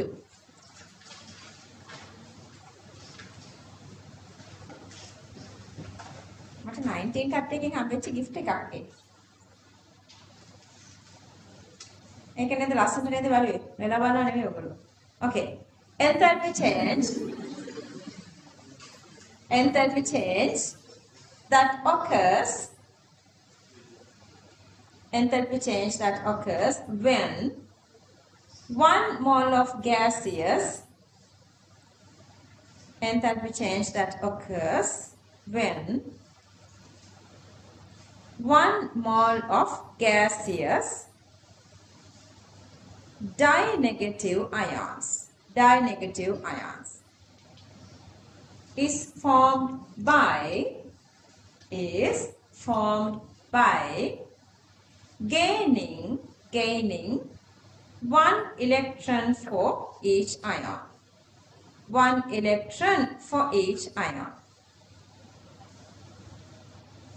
In 1 mole of gaseous uninegative ions.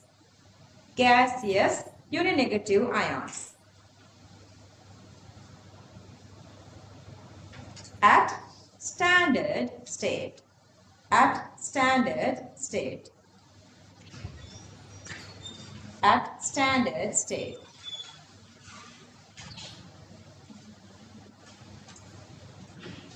Okay, copy this.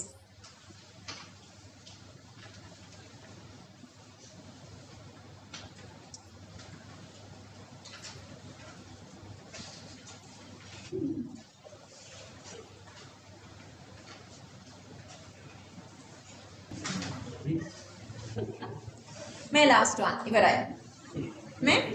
usually you guys made these using these ions. You guys made these salts. Using ions, but now you are dissociating. It's easy. Sodium plus Cl plus Ec, but when you come like this, then you are swapping back these valencies. Then aluminium gets Mohansa. Aluminium gets +3. So aluminium +3. And oxygen gets this 2. So it's oxygen -2. But when you are balancing, you have how many aluminium? 2 aluminium here and then 3 oxygen here. That's again unit 3. Other than that, see, this is the definition. Okay, so this is the lattice. All these are having the, remember we did the lattice structure of sodium chloride. So all these are lattices. So we are breaking lattices. Lattice dissociation. Not the normal dissociation. The normal dissociation for covalent compounds. This is lattice dissociation. Lattice dissociation of ionic compounds. We have a different separate set of calculations for this part. Let me read. Enthalpy change that occurs when 1 mole of the solid ionic compound. See, this side, these are solids and these are ionic. So we only go with 1 mole. 1 mole of solid compound converts to its gaseous. See, these ions supposed to be in the gaseous form. Otherwise, it's wrong. When you are writing the dissociation equations, you have to mention the gaseous state. Unipositive and negative ions at the standard state. That's all. Okay, so let's read this one again. Standard lattice dissociation enthalpy of ionic compounds. Let's read this. Enthalpy change that occurs when 1 mole of a solid ionic compound is converted to its gaseous, positive and negative ions at the standard state. Is this clear? And this is always positive because you know electrostatic interactions between anions and cations are really, really stronger. So you have to provide energy to break them. So it's always positive, Okay, this is a new one. Let's write the symbol delta H theta L. And we have separate set of questions. This is little like dominant in Unit 5. Let's write the definition. Enthalpy change that occurs when that part is not changing, it's always same. Enthalpy change that occurs when 1 mole of a solid ionic compound, 1 mole of a solid ionic compound, 1 mole of a solid ionic compound is converted to its gaseous. It's converted to its gaseous positive and negative ions. Gaseous positive and negative ions at the standard state. At the standard state. At the standard state. At the standard state. That's all. Wow. Finish. Definitions done. 45 minutes there now. Copy this. Just everything. Copy everything here. Fill everything. Yeah. Next you wait. What is this? Formation. From constituent elements, you are making 1. All the constituent elements, formation enthalpy is 0. 0. And what is this?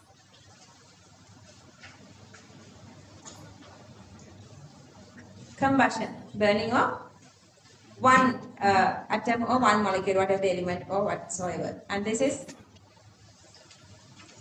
dissociation. What are you breaking? 1 mole, reactant side again, 1 mole, and then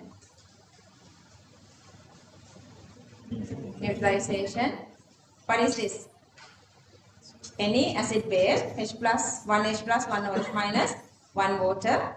It's minus 57, but getting down when acid or base is weaker. Solvation. Getting solvated. But what is the condition? Gaseous ions. When the gaseous ions are getting solvated with water, you call it hydration. When compounds are getting reacting with water, that is called dissolution. Sublimation, I'm not going to go through, you can understand. Sublimation, vaporization, fusion, atomization. Atomization. What is atomization?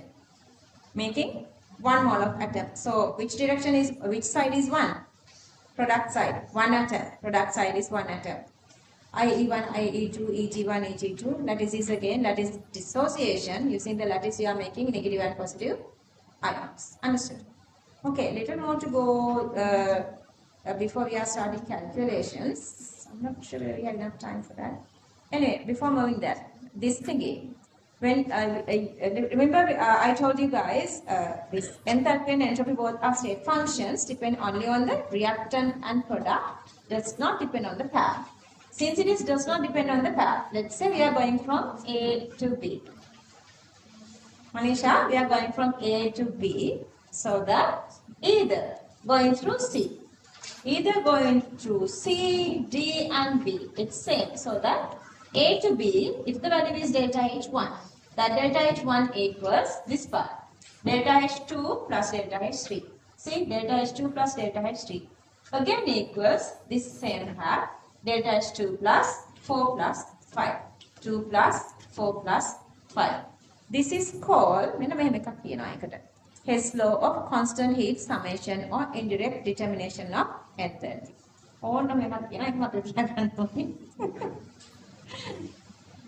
Hess's law of constant heat summation or indirect determination of delta H theta.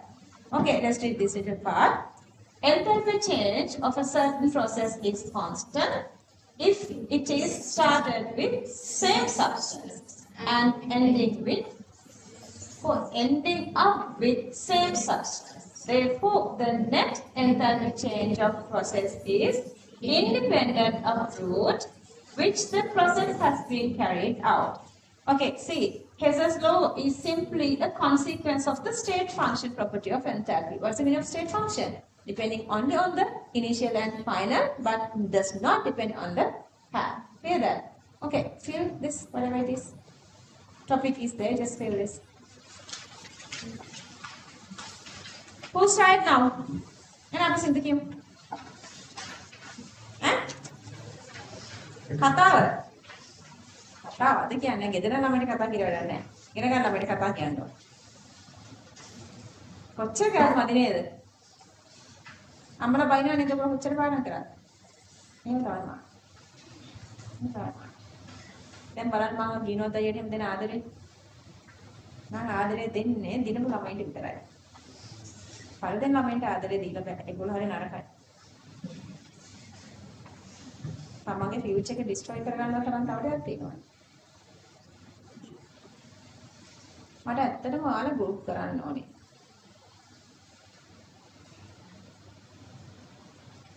මම දන්නා සීවිලි set එක එකට වැඩ කරනවා. ගර්ල්ස්වත් ඔයගොල්ලොත් එක්ක යුනයිටඩ්ද? ඒගොල්ලෝ එන්න ලොකු එක දීගෙන පැත්තක ලා ඉන්නවද? ඈ? එන්න ලොකු එකකින් ඉන්නවද? ඔයගොල්ලන්ගේ සපෝට් ගන්න අපි තනියම කරගන්නවා කියලා නැත්නම් කටියත් එක්ක එකතු වෙලා ඩිස්කෂන්ස් එක යනවද? ලොකු එක දෙන්නේ බොයිස් වද? කවුද? කියන්න බලන්න. සුදුද? ඔව්ලු. ඒයි. හරි, බලන්න.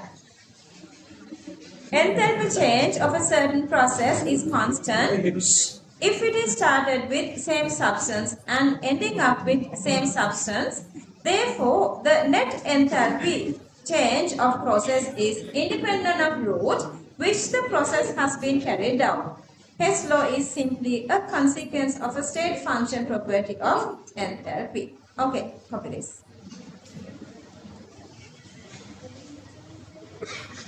මට ඔයාලා එකට යන්නයි ඕනි. එකට යද්දි මාර knowledge එකක් එනවා. That's unbelievable. You don't understand how much knowledge you guys are getting. Copy this. License කට්ටිය එකට යනවද? License කට්ටිය එකට යනවද? එකට යනවද? Boys like girls like. යනවද? ඔව්ද නැද්ද? ගීත් නවුද නැද්ද? කවුද ඔළුවෙන් ඉන්නේ කියන්නේ? මම බස්සලා දෙන්න ඔළුව. Where කවුද?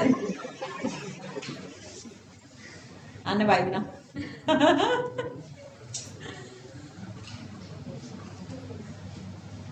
බෑ ඔයගලන්ගේ එනර්ජි තියෙන්නේ ඔයගලන්ගේ එන්වයරන්මන්ට් එකේ නේද? බවුන්ඩරිස් හදාගන්න එපා. සිස්ටම් එකට එන්වයරන්මන්ට් එක මර්ජ් කරගන්න. තේරුණාද? That's the energy.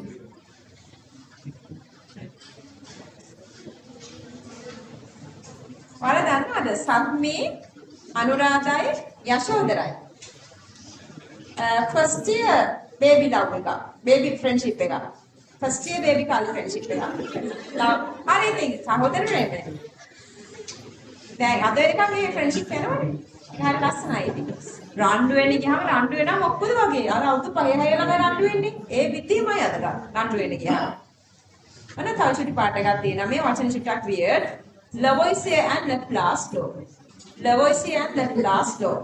Lavoisier and Laplace law. It just says when you are having two reactions. Shush! My time. If this is minus negative forward reaction, if you run the same forward reaction to backward, A goes to B, B goes to A. What happened to the magnitude? Same, but the sign is different. Same magnitude, different sign if you write reverse and forward reactions. Who introduced that? Lavoisier and Laplace. Let's read. When a certain chemical reaction and its backward reaction are considered, they have same magnitude of enthalpy, but their signs are opposite. Who said that? Lavoisier and Laplace. Who said? Lavoisier and Laplace. Lavoisier and Laplace. Copy this.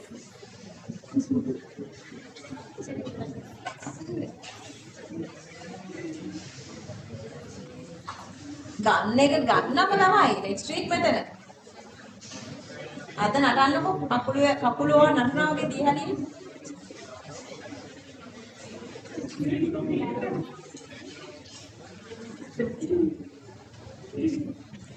මෙන්න මේ background කියලා තියෙනවා හදාගන්න. Backward කියන එකටද? Seriously අල්ල ගන්න ඕනේ මේ ළමයා. මේ මෙතන බලන්න මොකක් හරි මිස්ටේක් එකක් තියෙනව නේද කියලා හදාගන්න. ඔයගලගේ නෝට් එකේ හදාගන්න. අඩෝ කියන එක නෙමෙයි මොකක්ද යාළුවෙක් කියන එකද?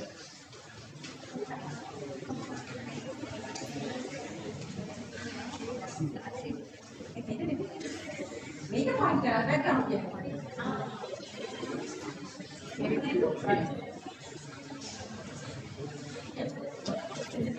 Okay, this was expressing our background is very backward.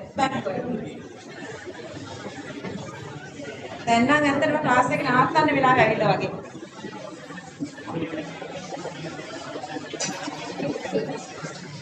Exhausted. කවුද දැන් exhaust වෙලා ඉන්නේ?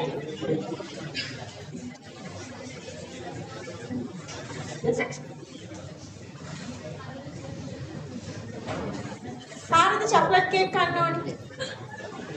අදුසම චොක්ලට් කේක් ඕනේ අය. එක්කෙනා ඉන්නේ එක්කෙනා. නේ ගහන්න එපා විදිනවා කොල්ලක්. ඒ කොල්ලගේ අත කඩු ටිකක් කැඩුනද කියලා මම හිතා.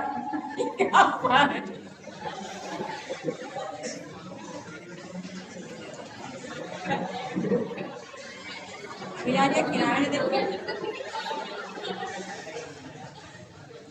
දැන් සීරියස් වෙමුද? දැන් සීරියස් වෙමුද? හරි. කිසි දෙයක් ලියන්න දෙන්නේ නැහැ. මෙතන එහාට. ලියන්න දෙන්නේ නැහැ. අගනේ. යන්න දෙන්නෙත් නැහැ. යන්න දෙන්නෙත් නැහැ. යන්න දෙන්නෙත් නැහැ. Listen everybody. Okay. So I thought today was the moment, but it's flex day, like the moment of truth. Whether you guys, how you're going to understand this enthalpy calculations. There are 4 different methods for calculation enthalpy. These are the 4 different methods as a state function. By the word, what would be the method here? State function means depending on the initial and final. So only need the initial enthalpies and the final enthalpies. You are getting the difference, then you are getting the answer. That's easy. What's the equation method?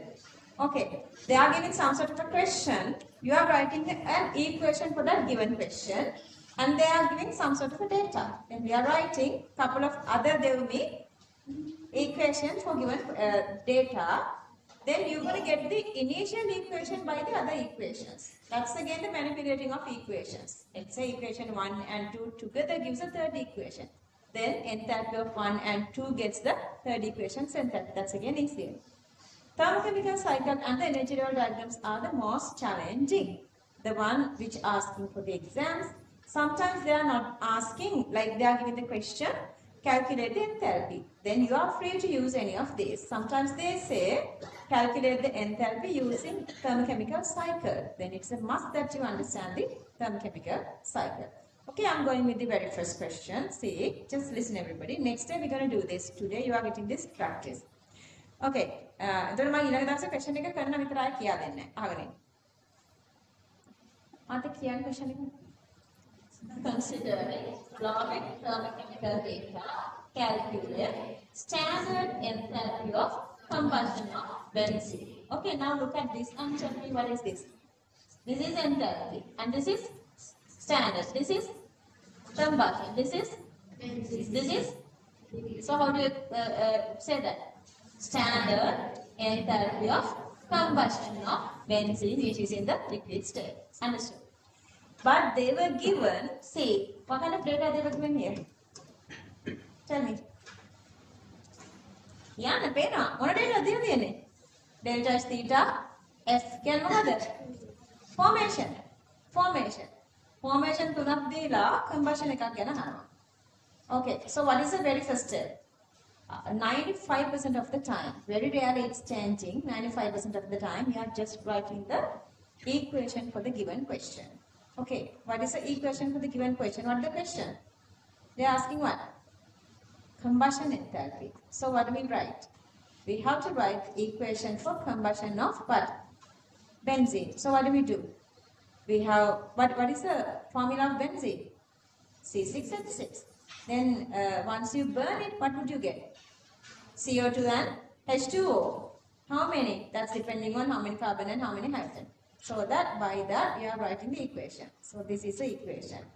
Okay, so then you are just simply just balancing to get number of oxygen. So you can write this equation very easily. Understood? Okay, then we are moving to the very first method. State function method. You need only the product enthalpies and reactant enthalpies. Product enthalpies, reactant enthalpies. Each enthalpy you have to multiply with the stoichiometric ratio. Let's say you have 1 mole, then just 1. Then if you have 2 moles, you have to multiply the given enthalpy by 2. Because these enthalpy values, they were always given per mole. Then if you have 2 moles, then you have to multiply by 2. 6 moles, you have to multiply by 6 and so on. Then you could define what are the reactants and products. Here, what are the products? What are the products? Products you have 6CO2 and 3H2O. So the products are 6CO2 and then 3H2O. Okay, we will define products. And then the reactants. What are the reactants here? You have 1 benzene and 15O2O2. I didn't write 15 here. 1 benzene and 15 divided by 2 O2. Then I'm going to do the same. Like I have the full thing here, the summation. Summation means you're going to add all these together. So I'm going to go with real symbols. 6CO2.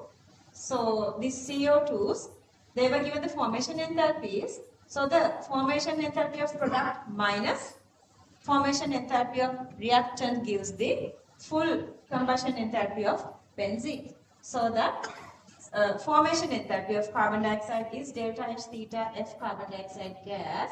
But how many of them? We have 6 of them. So you can multiply this by 6. And then we have water. Formation enthalpy delta H theta F water liquid. You have 3 of them. So that you can multiply by 3. So we are done with this part. See, the summation means you have to add this and this. Then we are done up to here. Done up to here. Then we have the negative charge. I'm just writing the negative charge. Then we're going to go to reactants. What are the reactants? We have benzene and oxygen. So benzene, we have 1 benzene. So this is the formation enthalpy of benzene. And then 15 divided by 2 oxygen. So I'm just writing the formation of oxygen. Then we need the real values. Then we need the real values. Oh, real values. Real values over and not taking a bar mark put it together to make it becoming very too small. Then the packet. Oh, without it. Adi, it can get better than I think I can. Oh, then. One thing about the cake giving nothing. Hurry, banana. Shush. Me, cake, concentrate here. Okay? Okay, then the next step is going with the numerical values. So we have, they were given carbon dioxide formation minus 396 multiply 6. Water formation minus 286 multiply 3. So the first part is done. This part is done. This part is this part is this. We are done. Then the negative sign here. Then we have formation enthalpy of glucose, that is 84 plus. What is the formation enthalpy of oxygen? Natural existing animals. Formation enthalpy is 0. There are given marks. Maybe bindu danata marks denama. So it's a must that you mention this. Maybe bindu marks dena. I mention karanna. Okay, 0. Then just a simplification. Then you are getting the answer. That is the very first method. Understood? Okay. So before you get to the class next time, just read this part. Then you're going to be really comfortable next day. And then the second method. Listen. Okay, in the second method, equation method. So we are writing the equation for the given question. Question is the combustion enthalpy. So we are burning with oxygen. So you are getting CO2 and H2O. And then they were given 3 data. What are those 3 data? Formation enthalpies of glucose, carbon dioxide and water. See, you have to build up this on your own for the exam. So we have carbon and hydrogen. So carbon solid graphite, H2 gas, and then balancing. Carbon dioxide, carbon solid graphite and O2 gas, then balancing, H2O, H2 gas and O2 gas, and then balancing. Clear that? Hey, wait. Then if I concentrate on my cake. Look at what kapan kiwa mama.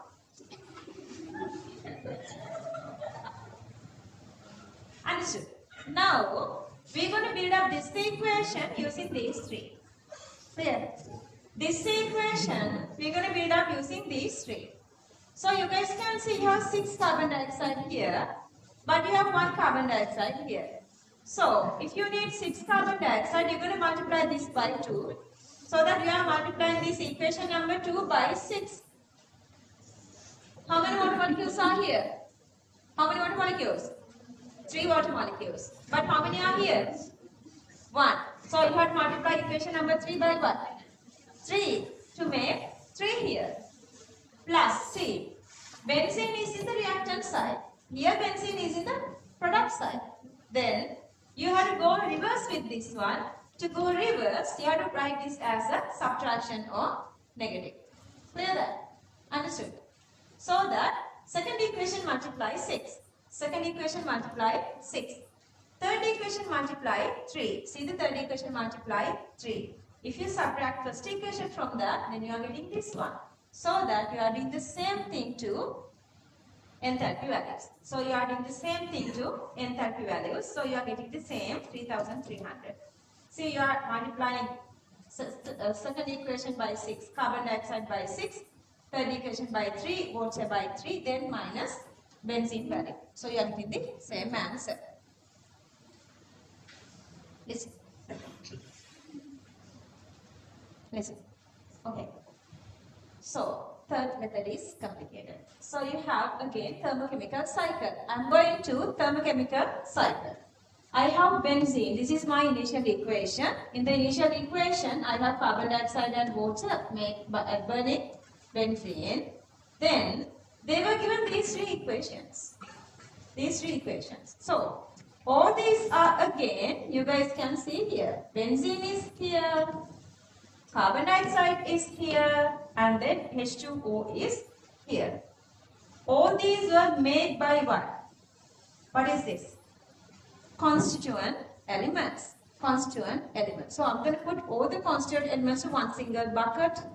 From that, I am making benzene separately, carbon dioxide separately, and water separately. Understood? Then I'm going to build up this thermochemical cycle. Okay. In here, again, the very first step is you are just writing the equation for the given question. This is the equation. This is my bucket. This is my bucket. I'm writing here. I'm writing here all these constituent elements which we are making all these 3 compounds separately. What are these 3 compounds? Compounds are benzene, carbon dioxide and water. So this is my bucket. This is my bucket. From this, I'm going to make benzene. I'm going to make carbon dioxide. I'm going to make water. When you all these equations are supposed to be balanced chemical equations. When you are balancing, just get one single side. To balance, just get one single side. Using one single side, you are balancing this one. See, you need 6 carbon, graphite, 6 hydrogen, 3 H2 gas, 15 divided by 2 oxygen, and that's here. If you want to analyze, let's say if you compare this with this one, then again you guys can see all these are balanced equations. See, now I'm going to go with the given data. What are the data they were given? They are given data to make, whatever either way you can use. I can start from here. Doesn't matter. I am making benzene. I am making carbon dioxide. I am making water. Understood? I am making all these 3. Or otherwise, you can start from these different places, not to merge them together so it's become unclear then. I'm making glucose, I'm making carbon dioxide, and I'm making water. How many glucose, benzene. How many benzene molecules I'm making? Just hang in, you can watch me and answer later. How many benzene molecules you guys are making? Just 1. So that here you are just showing that. So this is just 1. Okay. And then how many carbon dioxide molecules you are making? 6 of them. So that's 6 times of carbon dioxide Then you are doing same thing to this numerical value, and I have written the value here. I have written the value here. How many water molecules? 3. So that you are making 3 here. So multiply with 3. Then this is a real numerical value. Multiply with 3. Then you are writing the answer here. Are you okay up to here? Are you guys okay up to here?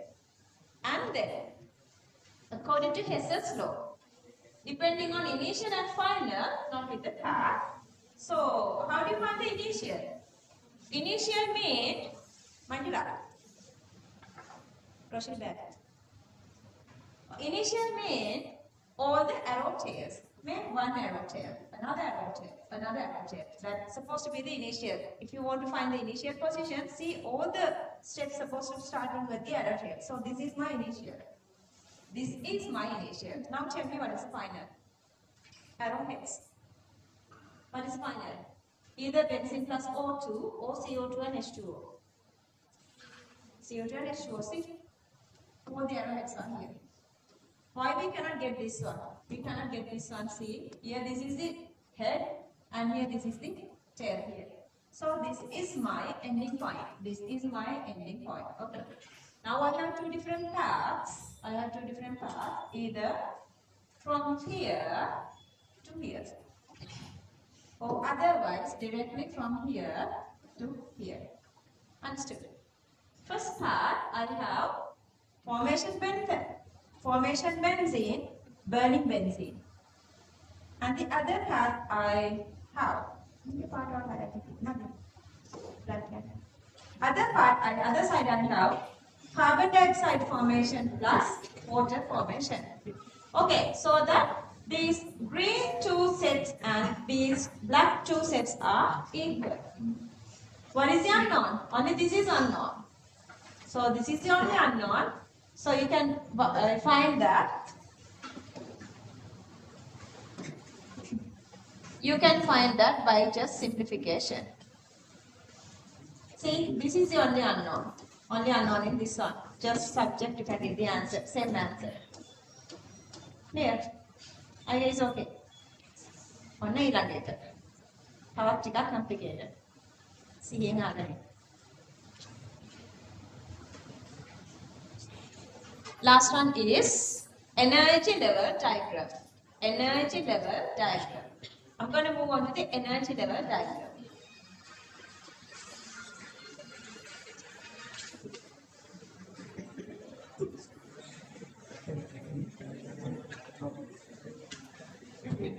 No time. Energy level diagram. Energy level diagram means I'm going to move on to a graph now. So remember, we already have two different parts. First part is from the constituent elements, I am making CO2 and H2O. From the constituent elements, I am making benzene. From benzene, I am making CO2 H2O. Is it clear? Just hang in, just hang. First part, I am making constituent elements, starting from constituent elements. I am making CO2 and H2O. Second part, from same constituent elements, I am making benzene and then burning benzene. Understood? එතකොට කොහොමද අපි ඔක මෙන්න මේකකට represent කරන්නේ බලන්න. See, initially we are writing constituent elements. Constituent elements. When you are writing, when you are drawing this one, you have to make sure how much going up and how much going down. We have only plus 84. Only 84. So I'm going to make this 0 level closer to the top. And all these are negative. So I'm going to keep a long distance from here to here. See my two paths. See my two paths. Even if you don't understand, just hang in because we're going to do like 3 questions, like 12 times you are getting this practice. And here, see. I'm starting from here. Here. I'm making carbon dioxide here. I'm making carbon dioxide here. And then from here to here, I'm making water. That is my first part. And then the second part, I'm going with gray. I'm making benzene here, and then I am burning benzene. Are you guys understanding this? Are you guys okay here? A little, I know. Okay, I'm starting from here. See, I'm starting from here. Then I have two different parts. I'm making carbon dioxide and water here. I'm making benzene plus then I am burning benzene. You are making this one with the knowledge of thermochemical cycle. Okay, I'm not going to go through this like, like very descriptively. You may not understand unless otherwise you are going with this nicely and slowly. මේ steps හතර තමයි අපිට යන්න තියෙන්නේ. Sir මට කියනවා සිංහලෙන් කියලා දෙන්න කියලා. හරි බලන්න සිංහලෙන් කියලා දෙන්න කොහොමද ගන්න කියලා. අපිට methods තියෙනවා හතරක්. We have four methods. පළවෙනි එක තමයි state function method. State function method එකේදී initial and final reactants and products තියෙනවා නම් ඒ දෙක simplify කරලා අපිට answer ගන්න පුළුවන්. ඊට දෙවෙනි method එක තමයි equation method කියලා ගන්න. දීලා තියෙන ඔක්කොම ඔක්කොම මේ benzene සහ අනිත් මේ දීලා තියෙන equations ඔක්කොම මේ products ඔක්කොම equations දීලා data ඔක්කොම equations දීලා react මේ question එකේ equation එක මේවායේ derive කරන්න ඕනේ. question equation එක derive කරාම මේ අනිත් දීලා තියෙන ඒවායි. so මේ ටික බලමු අපිට වෙනවා මෙන්න මේ ටික common කියලා. මේ common කට්ටිය මම එක bucket එකකට දාලා මේ common කට්ටියගේ 1 2 3යි මේ බලන්න 1 2 3යි same 1 2 3යි හදනවා. මට ඒකෙන් build up කරගන්න පුළුවන් thermochemical cycle එක. මේ අපේ formation enthalpy දින නිසානේ මම මෙතන මේ constituent elements දාලා තියෙන්නේ. අපිට dissociation enthalpies උනන මෙතන මොනවද එන්නේ නැත්තේ? dissociate නම් මොනවද ලැබෙන්නේ? atoms. මොනවාට මේ gaseous atoms හම්බ වෙන්නේ. ඒතර මෙතන ඔයගොල්ලෝ ඉන්නවා ඒ gaseous atoms තියෙන set එක. මෙතන තියෙන්නේ හදන්න. so you are making benzene separately, carbon dioxide separately and water separately. ඊට පස්සේ අපිට තියෙනවා two parts. මෙතන යන part එකයි මෙතන යන part එකයි ඔය දෙක සමාන කරනවා. then last level එකට ගියාම ඔයගොල්ලෝ ආයෙ start කරන්න මේ 0 වලින් මම ඉස්සෙල්ලා CO2 H2 ගන්න ඇතින්දි DC and as a habit I usually go always with carbon dioxide and then with water because you are not making mistake then so ඔයාලා CO2 හදද්දි මේ minus 396 times 6 යන්නේ water හදද්දි minus 286 times 3 යන්නේ මේක හදද්දි plus මෙයා හදද්දි plus එතකොට when you are going to this now the energy level diagram එකට යද්දී negative values are going down all the negative values are going down positive values are going up and then the combustion is negative that's why it's from here to here it's again going down okay මෙහෙම අnder පස්සේ මේ level එකයි අතර මෙන්න තියෙනවා එක distance එකක් මෙන්න තියෙනවා අනිත් distance දෙක ඔය දෙක equal කරන දන්නේ නැත්තේ මොකද දන්නේ නැත්තේ මෙයා විතරයි මෙයා අපේ වань කිව්ව මොකද මෙයා නෑ මෙයානේ combustion එක දන්නේ නැත්තේ මෙයා දන්නේ නැත්තේ then this plus this supposed to be equal to this one because the same distance ඔය ටික ප්‍රැක්ටිස් එක ගණිතය ඔයගලන්ට ගොඩාක් ප්‍රශ්න මම කියා දෙද්දි ලොකු දෙයක් නෙවෙයි දැන් අර ඩෙෆිනිෂන්ස් කරලා එක ප්‍රශ්නයක් දුන්නේ නේද අහසින් ඔලුවට ආව නේද ඇති නේද ඉතින්